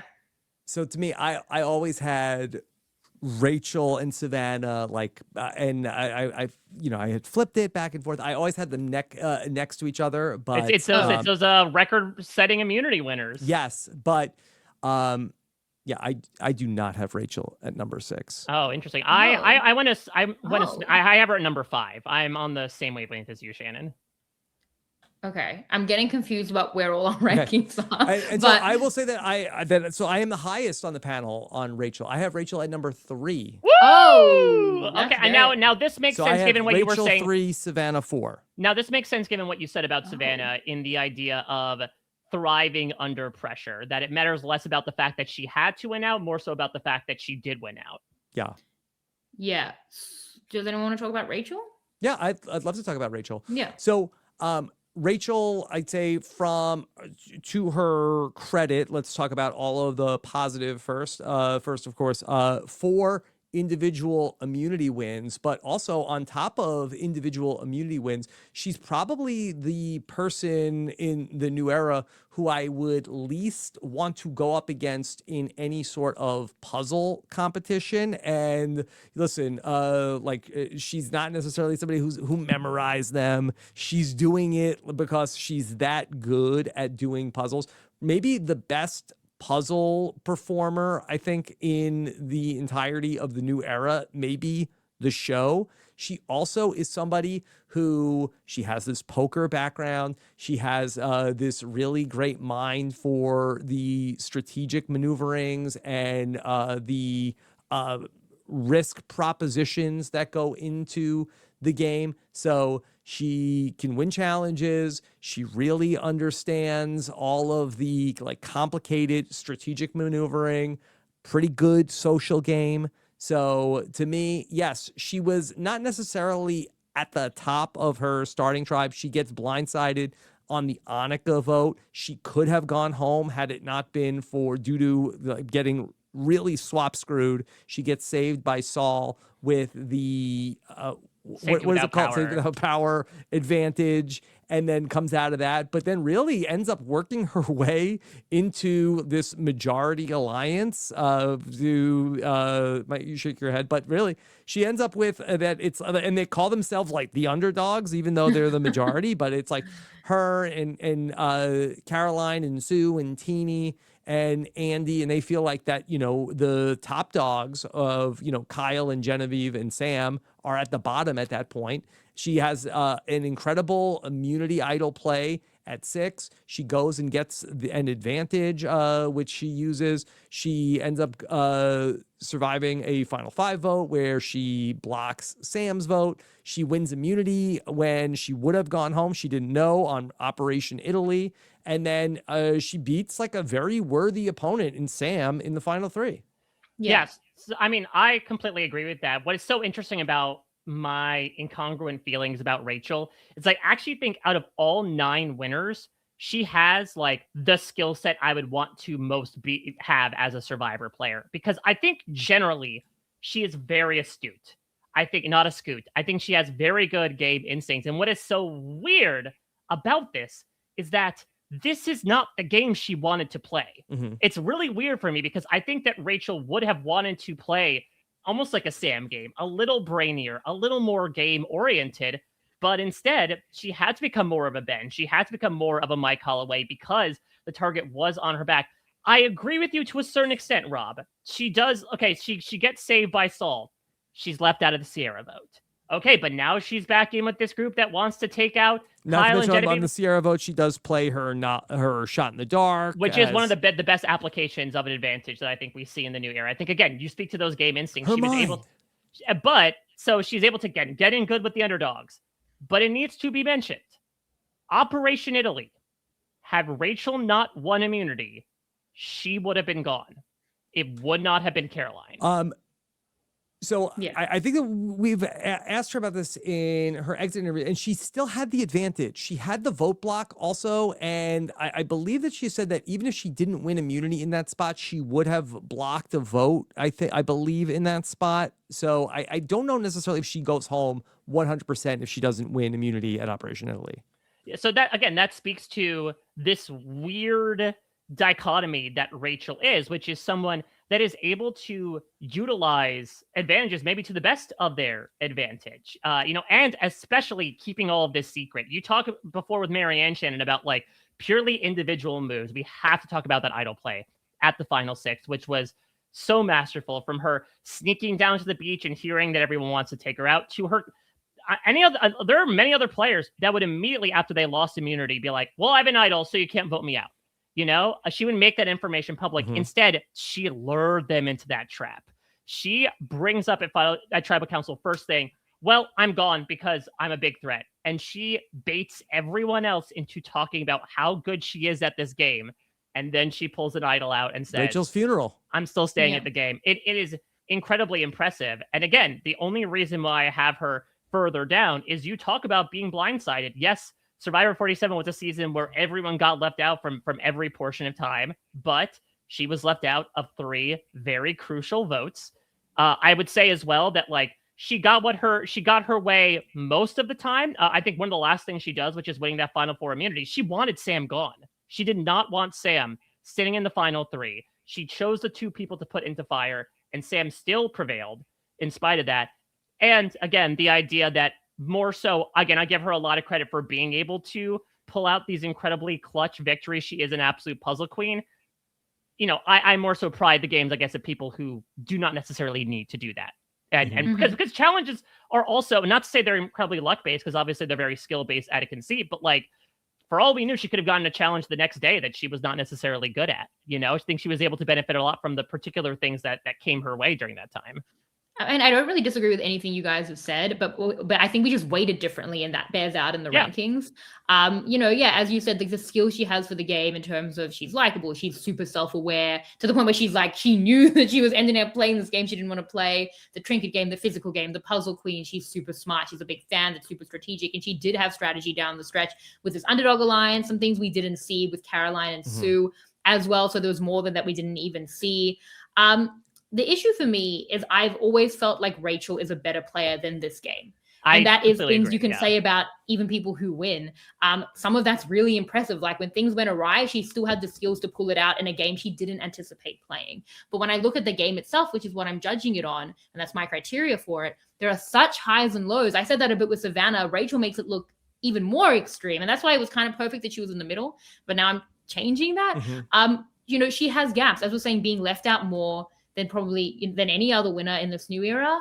But she's also doing stuff no one else is doing, innovating with the shot in the dark. There are things that no one else is doing. I do agree that Rachel's funeral is definitely in contention for one of these top moves from a winner. She wins 4 immunity challenges.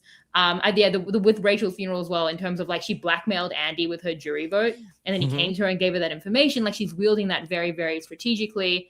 But yeah, I think for me, it's that she's vulnerable last at 9. She did... Look, we don't know if she would have gone home. That's not Schrodinger's immunity, whatever. But it was good to have it. And, and Genevieve's a bit of a shield, and she's immune at 6 when she has to use the idol. But it was tricky. And I guess that physical defense and that individual physical defense just isn't as much of a value for me. But I do think as well she's spoken so well about being in the demographic when it's like, as like a kind of young Asian woman, if she doesn't show her skills early, she might be an early boot. And that's just a symptom of the game and the way that it may reflect parts of society. She had to show her strengths. Then she became a threat. And then she had to protect. And she did. So there's a lot of good there. I don't think she's a lucky winner. I think that she was very skillful. But I do think that the gaps there will always make someone fall for me as well. Yeah. To me, I just don't see holes in her game. I think that she's just such a complete player. Even when we take a look at like her, there were holes, there were literal holes, like the vote she's not in. I mean, on the Annika vote, I mean, I think that that she has Andy, who is very close to her, and Andy is like such a interesting player in terms of like how he's going to change his allegiances like numerous times where everybody in that tribe gets blindsided by Andy at some point. She mishandled Andy early. Yeah. She mishandled, but he is, I think, a tricky person to play with because I think that he has also like a lot of interesting ideas about the game, but he also went back and forth with every single person from his starting tribe. So she, is not clairvoyant necessarily to know, where Andy is going. But I think outside of that, like, I don't think that there's a time where she's surprised by things. She was surprised at Operation Italy. Operation Italy, yeah. Is it weird to say that? And again, like, but that's Andy. She does have a blind spot. Well, with Andy. Andy's not playing her then. Like, then we have to talk about it. Is it weird to say that like if I were ranking these people as pure players, she would be near the top, but her winning game is in the middle for me? I did think about this. If I was ranking, it's a new season, new players, put any of these people in, Rachel to me is second. Yeah. Yeah, of the winners. Okay. But that's not how I'm weighting. But that's also not. Yeah, it's not the game that we saw. Mike, remind me again. Where was Rachel in your rankings? She was number 5. She was smack dab in the middle for me. Okay, number 5 for Rachel. Okay. All right. There's only 3 people we haven't talked about. I'm so confused about where all our rankings are. Okay. All right. Let's go. So I'm changing. So Shannon, your rankings are 9. Gabler, 8, Erika, 7, Kenzie, 6 is now Rachel. Apparently. 5 is Savannah. Okay, yes. Okay, yes. and then you have some combination of... And Maryanne's 4. Okay, Maryanne, no, she's 3. Maryanne, okay, Maryanne is all the way at 3. Okay? All right. Now, that's a tier for me. That's what I'm saying, that 5, 6, and then the tier. Yeah. Mike, your rankings are Gabler is 9, and then you have Kenzie at 8. Then You had Maryanne 7. Don't remind Shannon. Okay. And then you had Erika 6. Yep. Rachel was 5. Yep. And Savannah was 4. Savannah was 4. Okay. My rankings are Gabler 9, Erika 8, Kenzie 7, and we haven't mentioned yet my number 6 person. Oh, and then what? Robert! And then where were the others? And then I said Maryanne was 5, Savannah was 4, and Rachel was 3. So we need your 1, 2, 3. No, oh, 1, 2, I think 6. We need your know. 1, 2, 6. Oh, Yes. I want to hear your 6 because I'm intrigued, Rob. Is this someone we're going to be talking about in proximity to you for the next couple months? I think that's where we're going. Well, that feels like you have insider information that maybe we should consider. You know, as the new era has evolved, I almost feel like this is like the breaking of the Roger Bannister record of that. As as the seasons keep going, I feel like maybe are the winning games getting better? But when we go back earlier into the new era, we were sort of in this era of looking at the games of these social players who aren't really big threats to win immunity. Maybe they get one. And then they stand there, and that based on the sheer force of personality, end up getting a win. And like these other players from the new era, like Erika and Gabler, and I think that this person and Maryanne, I have them in a tier. So I have Yam Yam at number 6. Interesting. This is so interesting to me. It's a good thing Traders filmed before this ended up coming out. Otherwise, Rob, you might have had a real axe to grind going into the castle. So yeah, that's interesting. Yam Yam's number 3 for me. He was number 2 for me. Okay. Wow. So, but again, yeah.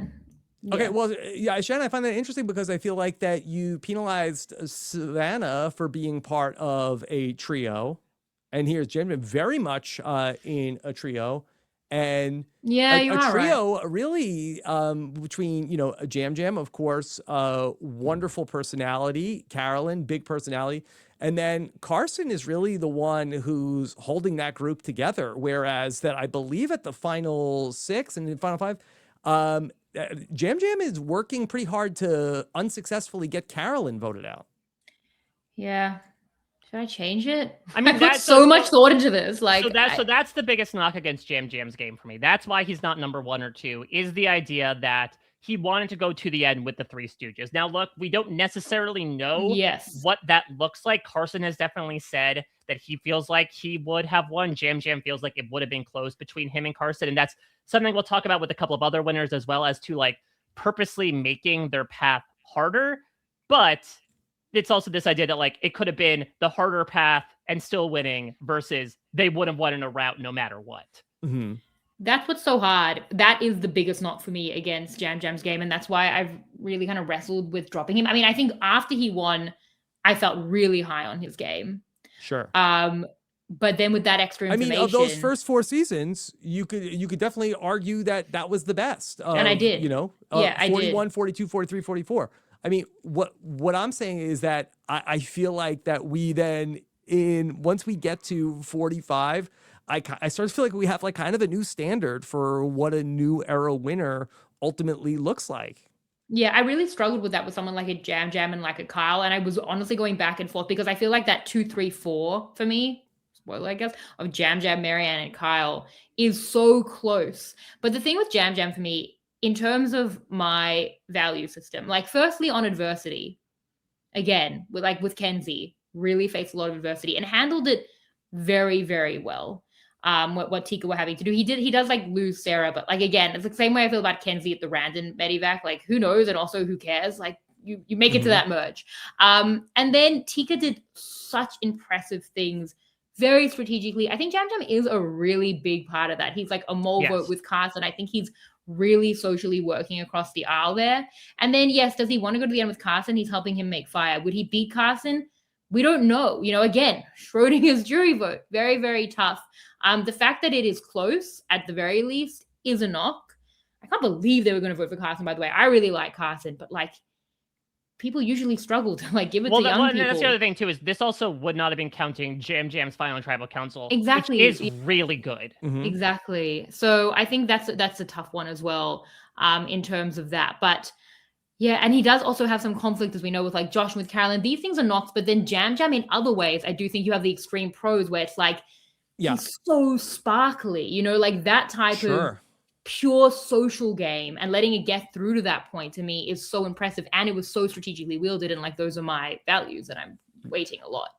Yeah. So actually, I forgot, by the way, to make my previous winner comparison to Rachel. There is the Mike Holloway, of course, of back against the corner, wins out through immunity, but is able to utilize it effectively, actually instill change along with a very good idol play. I actually compared her a lot also to Nick Wilson, who Nick is someone who also big super duper fan, also gets left out of the vote a few times, has to kind of win out at the end. If you remember, he gets left out of the Davy vote and wins at 5 and 4, but also knows how to really innovatively use advantages. He was the one that helped come up with the whole minority vote split during the Mayor of Slamtown vote, utilizes the vote steal. So has more of a well-rounded game. Does he play a fake idol before he plays a real idol? Yep, he's able to do that. He sort of does what what we thought Rizzo was trying to do, which is play the fake to see how people reacted and then play the real one if need be.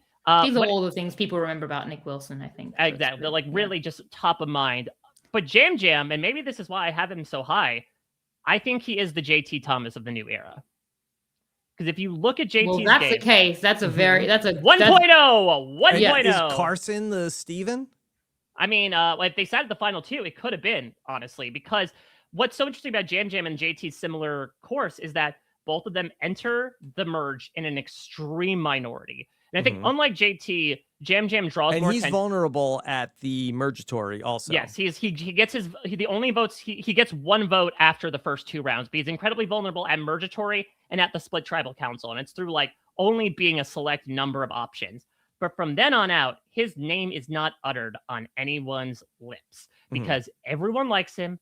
Everyone wants to work with him. He is part of a trio that somehow impossibly runs things down into the end game. And much like JT, he is so jovial and comedic and warm on the surface. And it sheathes that cold blade that he could really pull out at any time. Yes, he does not make the move against Carolyn. He makes the move against a lot of other people that he makes a lot of key bonds with. I think that post-merge is dictated a lot by the Tika 3 swinging over to the Ratu, the Orange Tribe side of things. They take out some Ratu and then they join up with Ratu. Yam Jam's a big part of that. He talks about he made this really big relationship with Jamie and with Lauren that they worked their way all the way down to the end game. And Heidi, he also has a good relationship with also. Yeah, exactly. Very good relationship with Heidi too. I think that what puts Yam Yam above another social winner like Kenzie, it's interesting that you say she's the prototypical social winner. Because I think Yam Yam is more so representative of utilizing social game and essentially using it as currency. That's what you say all the time, Shannon, right? That's the currency you take in and then you spend it.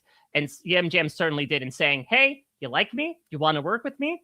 Here's who we're going for right now. And I think he was able to do that to great effect. I do think it still holds up, even after 9 seasons, as a superior game. So you're cementing that ranking for me because it's the adversity getting through socially, strategically, which is so much my value system. And then it is that the Murgatory vote and then that split tribal council, which was so tough. He faced so much adversity, which some of these other winners didn't. And I have to weight it on that. And I think he did it really well. And I think what Tika did as a group was special, but I think some of the adversity he faced in that was very individual. So I have to credit that. Yeah, when I built these rankings, I really felt like that I saw 3 very clear tiers, and we'll talk about the top tier more as we get there as far as I'm concerned. But to me, I felt like that we talked about that bottom tier where I felt like that Kenzie, Gabler, Erika are there and you could figure out the order. But then I felt like that in the middle, I felt like that him and Maryanne were right there in terms of these larger than life personalities who also use that personality to sort of hide a strategic game. I think that Maryanne's move at 6 is a single more impressive move than anything that we saw from Yam Yam in Survivor 44. I think that probably his best strategic move comes on the Brandon vote when him and Carson, that they both vote, I believe, they both vote for Franny, because knowing Danny plays that the idol on Danny her. is going to Yeah. play the idol, and that's a really Yeah. great move, and that was innovative in terms of putting votes on a person that they knew would get nullified by the hidden immunity idol. But I think that he's part of a group, whereas Maryanne ends up, as Shannon illustrated, is more of a lone wolf in the game. So I feel like that their wins that have some similarities, but I have Maryanne over Yam Yam in that middle tier of winners. Yeah, I just yes, it's as a group, but that group's doing so much impressively, and I think his survival is very individual in terms of that adversity. But the things you're describing, it's like that's what I love, like in terms of it being like that like social strategic maneuvering compared to someone like Savannah who did the same thing, but I felt like her placement was physical, which again, and strategically physical as we're saying, but that just matters less to me. That's my thing as well, which is again why I go back to the JT comparison, where he was maybe strategically operating as a group, but he was individualizing every relationship that he had, which I think does help in a game like this, especially when he is sitting.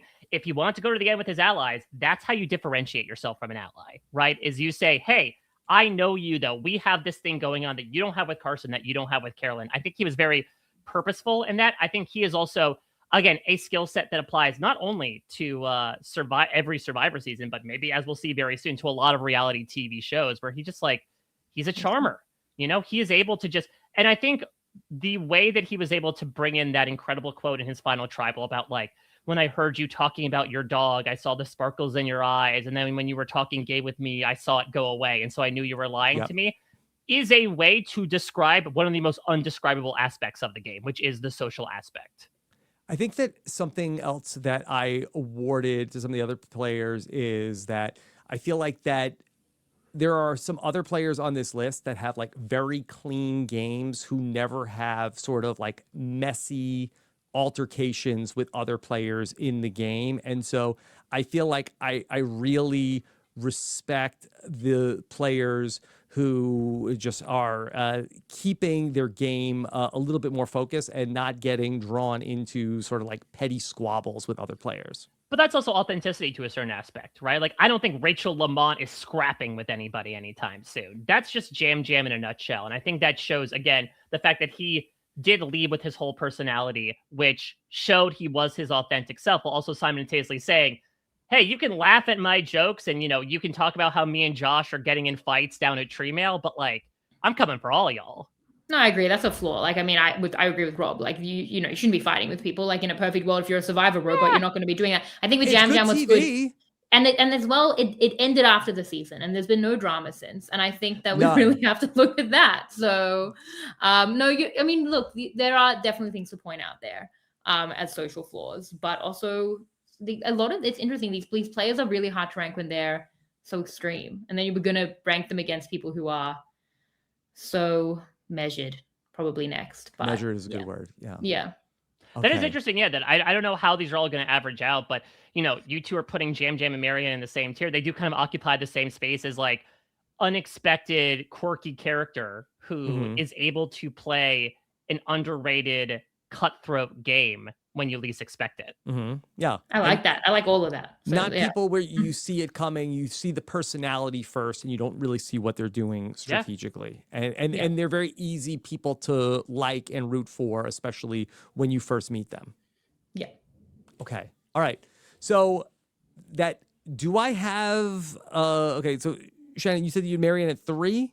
Yes. Correct. And so I believe that is it correct to assume that we all have not revealed our number 1 and number 2? Yeah. I have 1 and 4. Right, Yam Yam was 2. Yam Yam was 2. Okay. For Shannon, yeah. All right. So Shannon, I guess should you give us your number 4? Again, I could have been convinced. I was struggling with this last night, but I don't know. At a point, should I be backing myself? Kyle is the winner. I said Rachel second. Kyle is the winner I would choose to throw into any season. Yeah. Kyle, I rue the day I didn't draft him. He is like, he ticks every box. Yeah. He has no question marks on this game. Maybe we can talk, maybe. It's so consistent. And he, as a player, he's smart, he's strategic, he's physical, he's likable, he has great reads. He's never going to be gone early. Like a lot of these other players, even if you compare to like a Dee, definitely a Yam, Maryanne, people I actually put higher than him. Which is weird because he actually was going to be gone early had he not played that idol at the swap. He was or if Shaheen found it.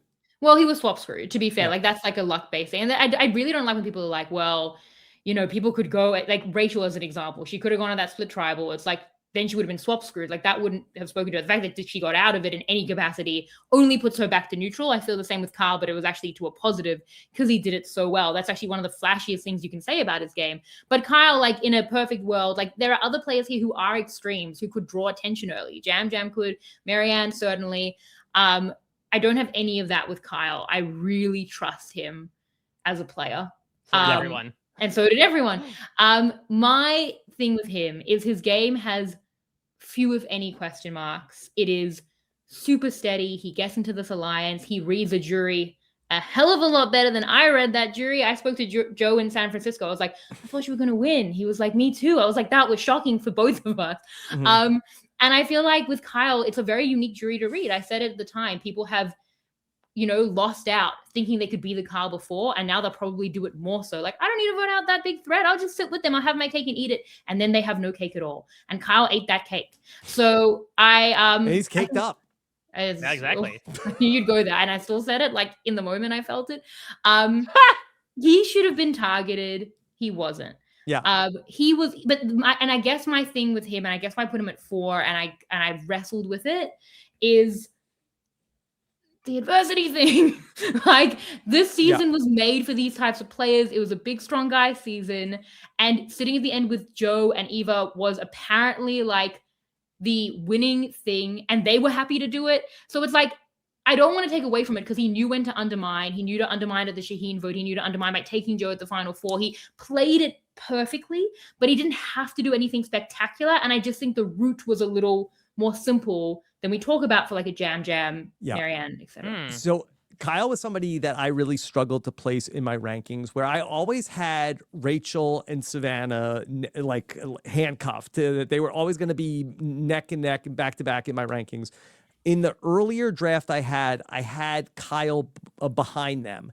Oh, and then I ultimately, as we got closer to recording, I ended up flipping it where I put Kyle in front of them, just because that I feel like that it is. And the reason why I struggled with this was that for Kyle, as Shannon mentioned, that there are no holes, unlike the movie. Unlike his favorite movie. And then also he has great movie taste as well. Yes. Man, I trust him as a player. But that being said, the person he shares the love of the movie with is Camilla, and he basically has this is like a loved one that is secretly playing the game, that they have this unbreakable bond from day one. And in some ways, like, it is very hard to split the baby of what was Kyle and what was Camilla.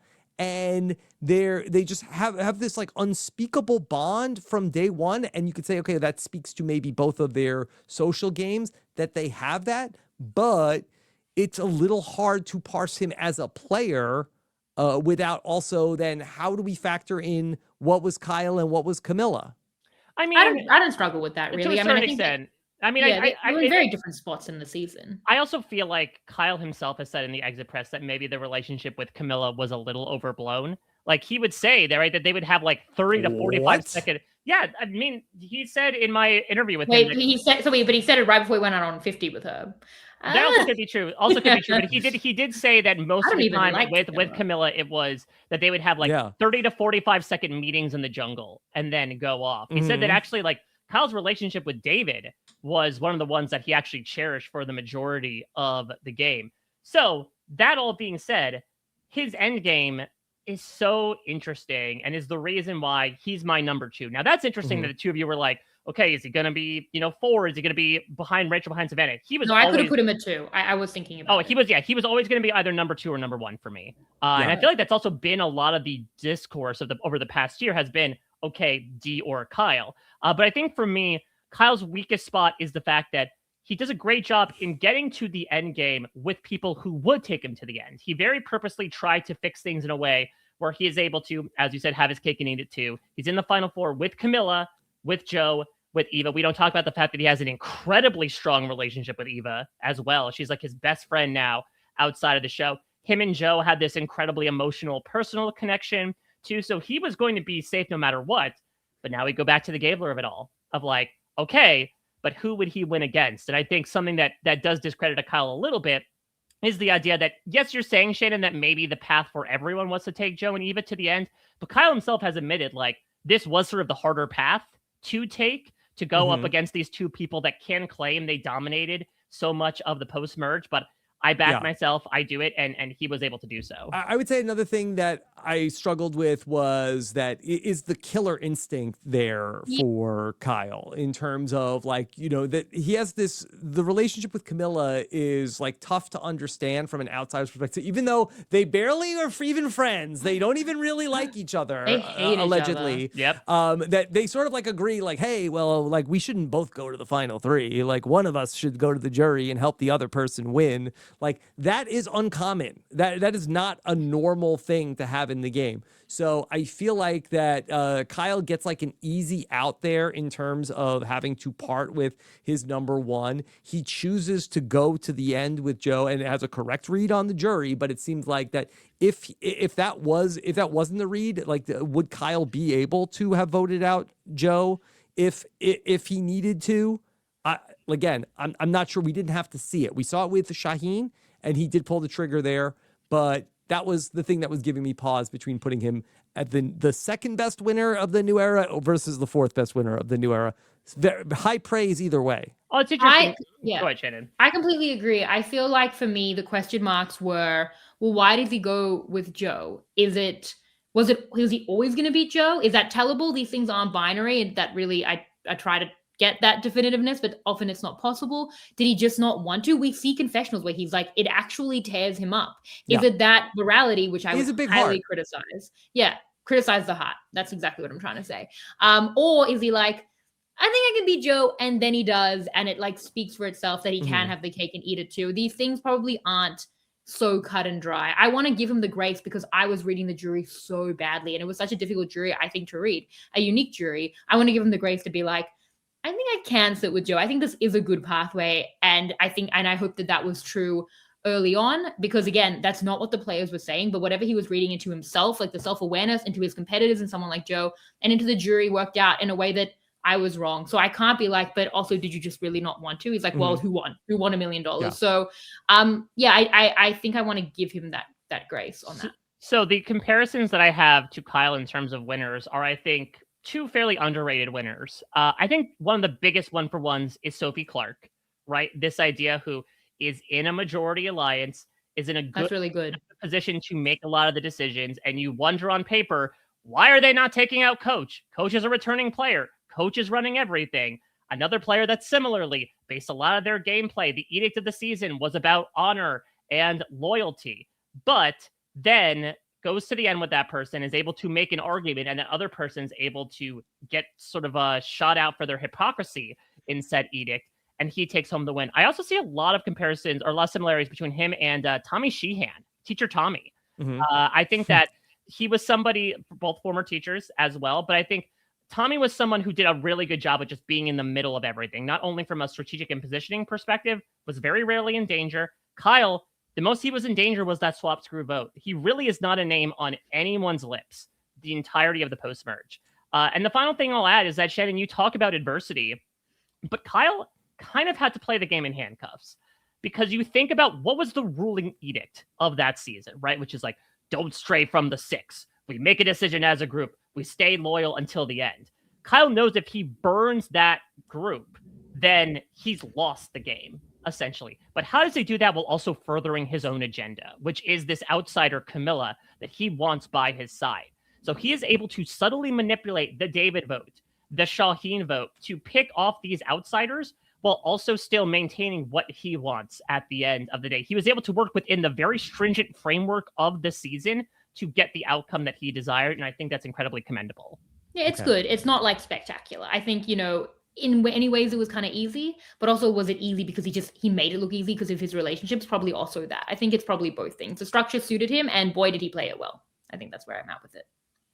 All right, now we only have one person left to talk about, and it's our consensus number one across the board, the best winner of 1 and 9, but we went a little crazy in between there. Okay, of the new era, and that's somebody who we will see with Kyle returning back to season 50, and that is going to be the winner of Survivor 45, Dee Valladares. Here she is.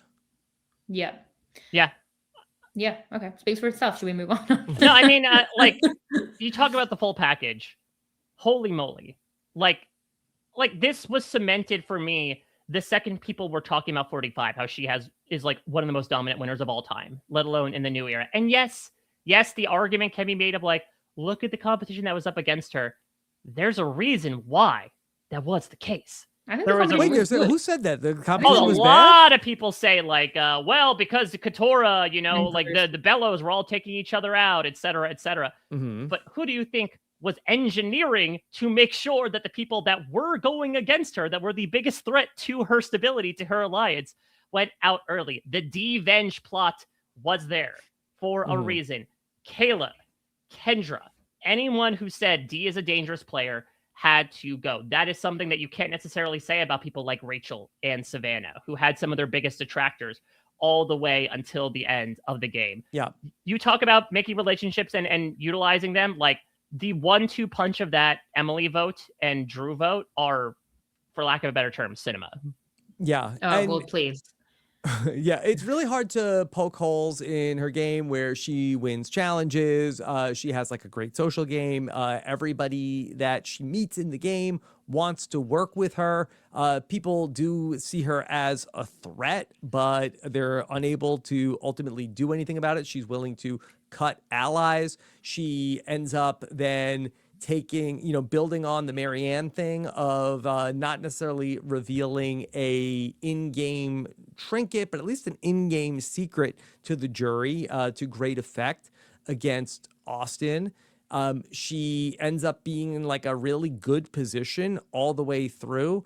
I think that I would say that she does face adversity, but is able to navigate it in a really positive way where it doesn't really end up where she's like very much in a bad spot. I think the one thing that I saw that I could say, like, poke a hole in, there is no perfect winner here in the new era, is at the final 5 vote. If Jake and Katura have their act together, Dee is voted out at the final. Can I push back on that? Please. Yeah. As a castmate. Because that is the main thing people say about Dee. The final 5 was messy. She votes for Katura, who has the idol plate, and she votes alone in a 2-1-1-1.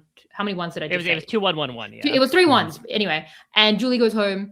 And I think people are like, well, Dee could have gone, but Dee didn't go for reasons that Dee created.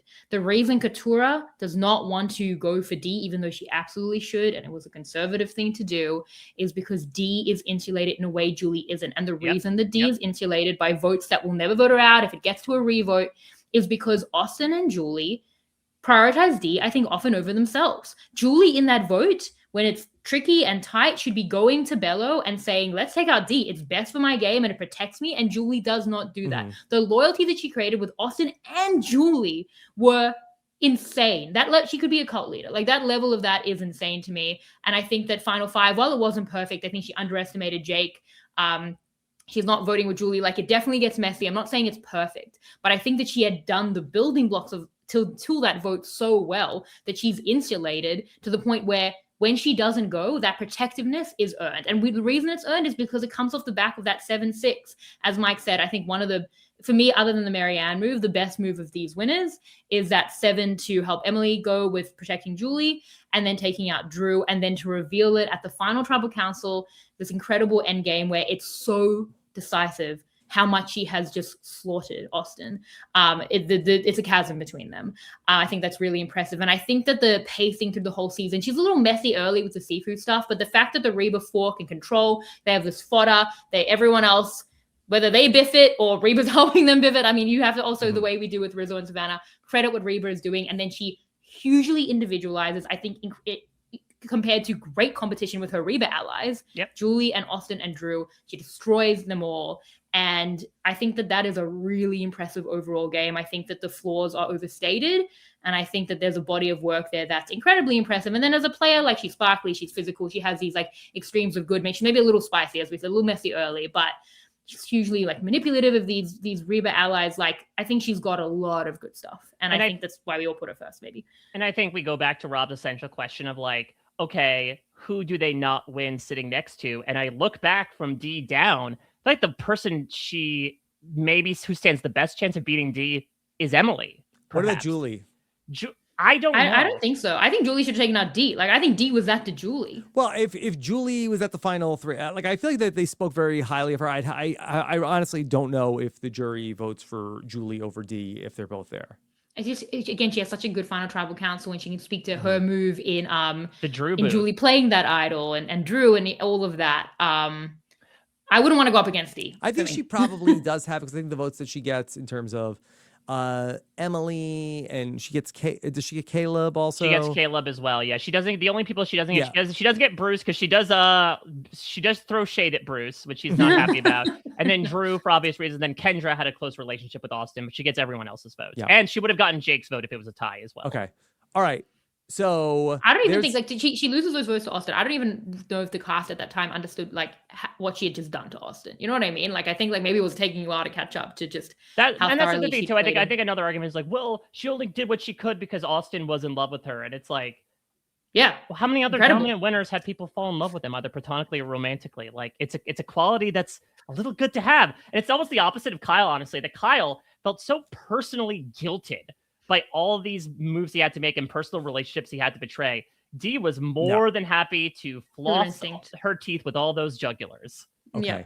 All right. I want to get to the fan vote component of this. So here's what we asked people to do. We put out the survey and we asked people to rate each winner on a scale of 1 to 10. And then we took that number from 1 to 10 and then ranked them 9 through 1. Okay. So by doing it that way, we got a ranking in the order of finish for these listeners. Okay. Hey.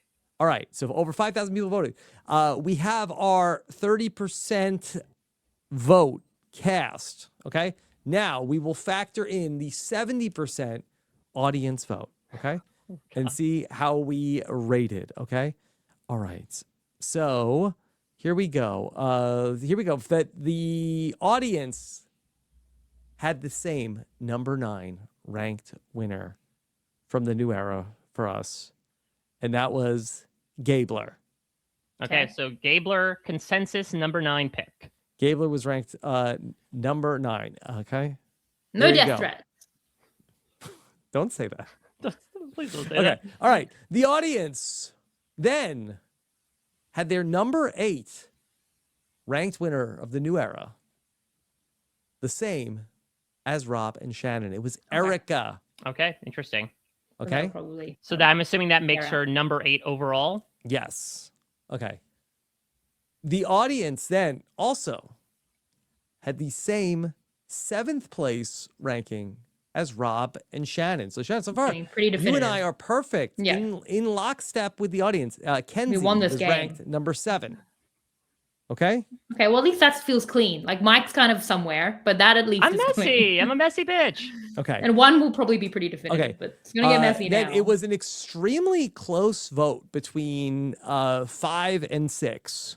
Ooh. The me audience, too. For me too. audience said that their number 6 winner ranked from the new era was Maryanne. Underrated queen. People will know in the future. We'll And talk number about it. 5 was Jam Jam. So the audience, Wow. Now I feel good. the audience and I are very much in sync of bottom tier, middle tier. I want to see these numbers. Very Voice close. of the people. Maryanne, Jam Jam. Rob's numbers are very similar to the audience he's reading out. Mm-hmm. You think I'm lying? Why? Why would I do that? Because I would, you know what I mean? Like, I'm Why would I give out fake poll results? I don't know, if you were like super competitive and you wanted to be right, Okay. maybe. Yes. Okay. So, all right. Number 4. The audience said the number 4 ranked winner of the new era was Kyle. Wow. Okay, so I got that one. Oh, interesting. Mhm. That's so wow. interesting. Oh, we're in a place I didn't expect. What have Yeah. you done for me lately? And that's win a bunch of challenges. The audience then, and 2 and 3 was also very close. That makes sense. And it was two people that I said also I had a hard time. I had them back to back in my rankings. Number 3, the number 3 ranked winner of the new era, they said Savannah was number 3. Oh my gosh, this is so different to mine. I'm gonna get the most of the death threats. The number 2 ranked winner of the new era was Rachel, which was the audience has Rachel higher than any. I had Rachel at 3, and I was highest in the panel. The audience has Rachel at 2. Ooh. And the number 1 ranked winner of the new era, according to the audience, is Dee Valladares. So Dee was number 1 in the audience poll and in our poll. So she is the consensus winner. Okay, so now let's factor in. It's fun to find out what you'll get flamed for in real time. Oh yeah, That's exactly. a fun exercise. All right. So here it are makes the me full preemptively rankings. compare for my mentions. Okay.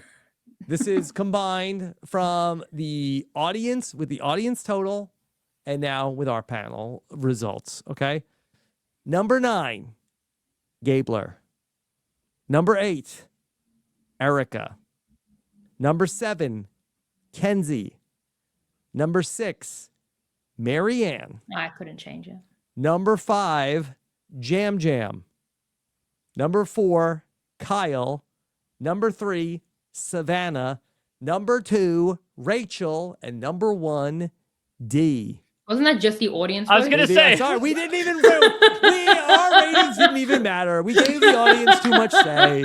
So if you don't I'm not necessarily if you don't following like what it. we had to say, then you just go with the audience. That's the 'Cause thing. If really you try disagree to with us, minimize our you were impact. right at the end of the day. So I was struggling with Kyle. Like I had, Rachel and Savannah in lockstep, and I said, should Kyle be above them or below them? I ultimately said Kyle above them, but the audience said Kyle below them. But the audience poll did, I feel like, really mirror my list of that. You have that top tier of these people that won 3 and 4 challenges in Dee, Rachel, Savannah, Kyle. Then the big personality, the sparkly personalities who then secretly played this strategic game in Maryanne and Yam Yam, and then are sort of like low-key, under-the-radar winners with a social game in Kenzie and Erika and Gabler.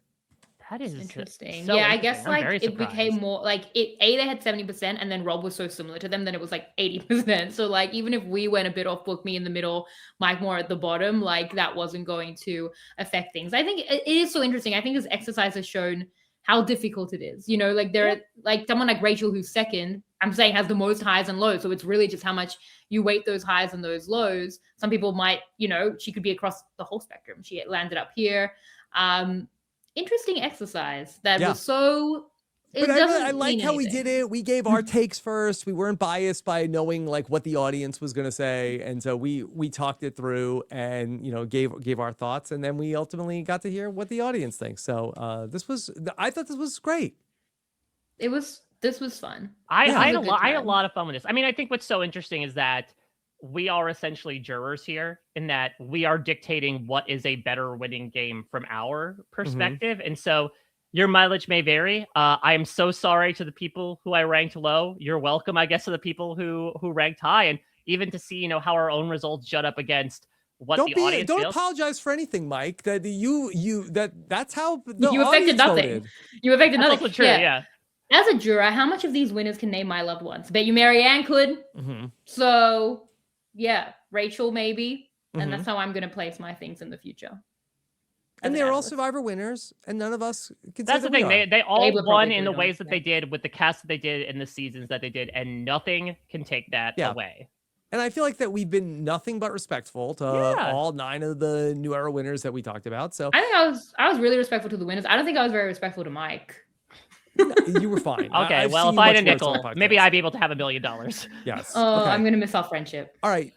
Let me start off by saying that, hey, if you like talking about Survivor stuff like this, you're going to love the book, The Tribe and I Have Spoken. No winner rankings in here, but we'll be talking about all of the icons and titans of Survivor, all here in one place as we talk about all of the lore and legacy over 25 years of watching the show we love so much. Go to robisabook.com to pre-order The Tribe and I Have Spoken, filled with beautiful artwork that will be in color in the finished version.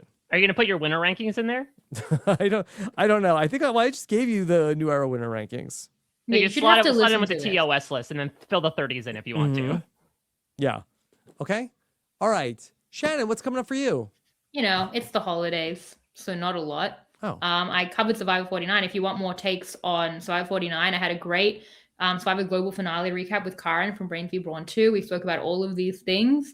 I didn't really get into the Savannah winner rankings because I knew I'd do it here.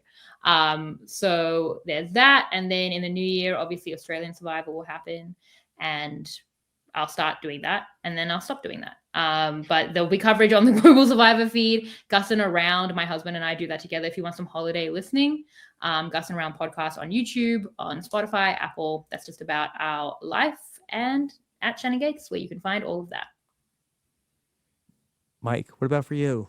You know, it's the holidays, so a lot. Rob, you and I will be getting together in a short amount of time to do our year-end tradition, a brand steal of some of the most memorable moments, characters, etc. You gonna listen to that, Shannon? Yeah, obviously. Okay. Is there a writing candidate? Who should we have on the cast, Shannon? Rob Cesternino.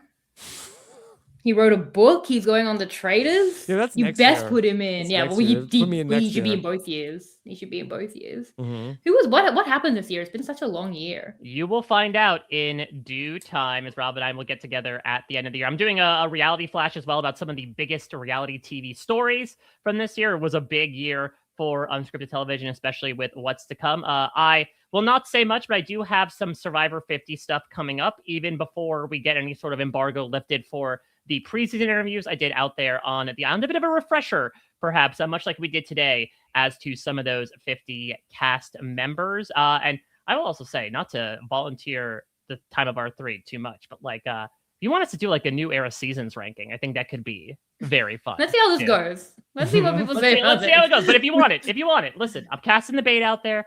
See if they bite the hook. Like Shannon said, it might be less contentious, but yeah, especially after the audience vote, I'm really intrigued to see how people rank these things. Can I tell you the next podcast that I want to do? And I already told Brandon, I think this might be a patron podcast. I want to do On Fire season 50 podcast host draft.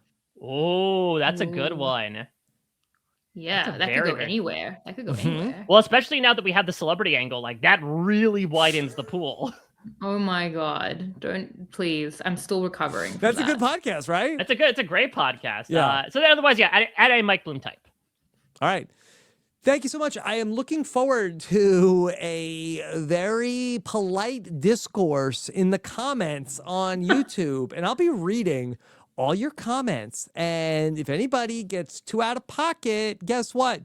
You're gonna get blocked. We're gonna delete the message. So that's not the type of community that we have on RHAP, where you just get to say whatever you want. Or if you do, like, at least like try to make it funny and artful. Okay. Yeah, please. It's Christmas. It's Christmas time. Be creative with your insults, if anything. Be creative. I'm not asking. No. Thank you so much. I had so much fun doing this. The time flew by. I love that this is the type of content that we get to make here on RHAP. Hope you enjoyed it too. Have a great holiday, everybody. Merry Christmas, everybody, this week. Take care. Have a good one. Bye.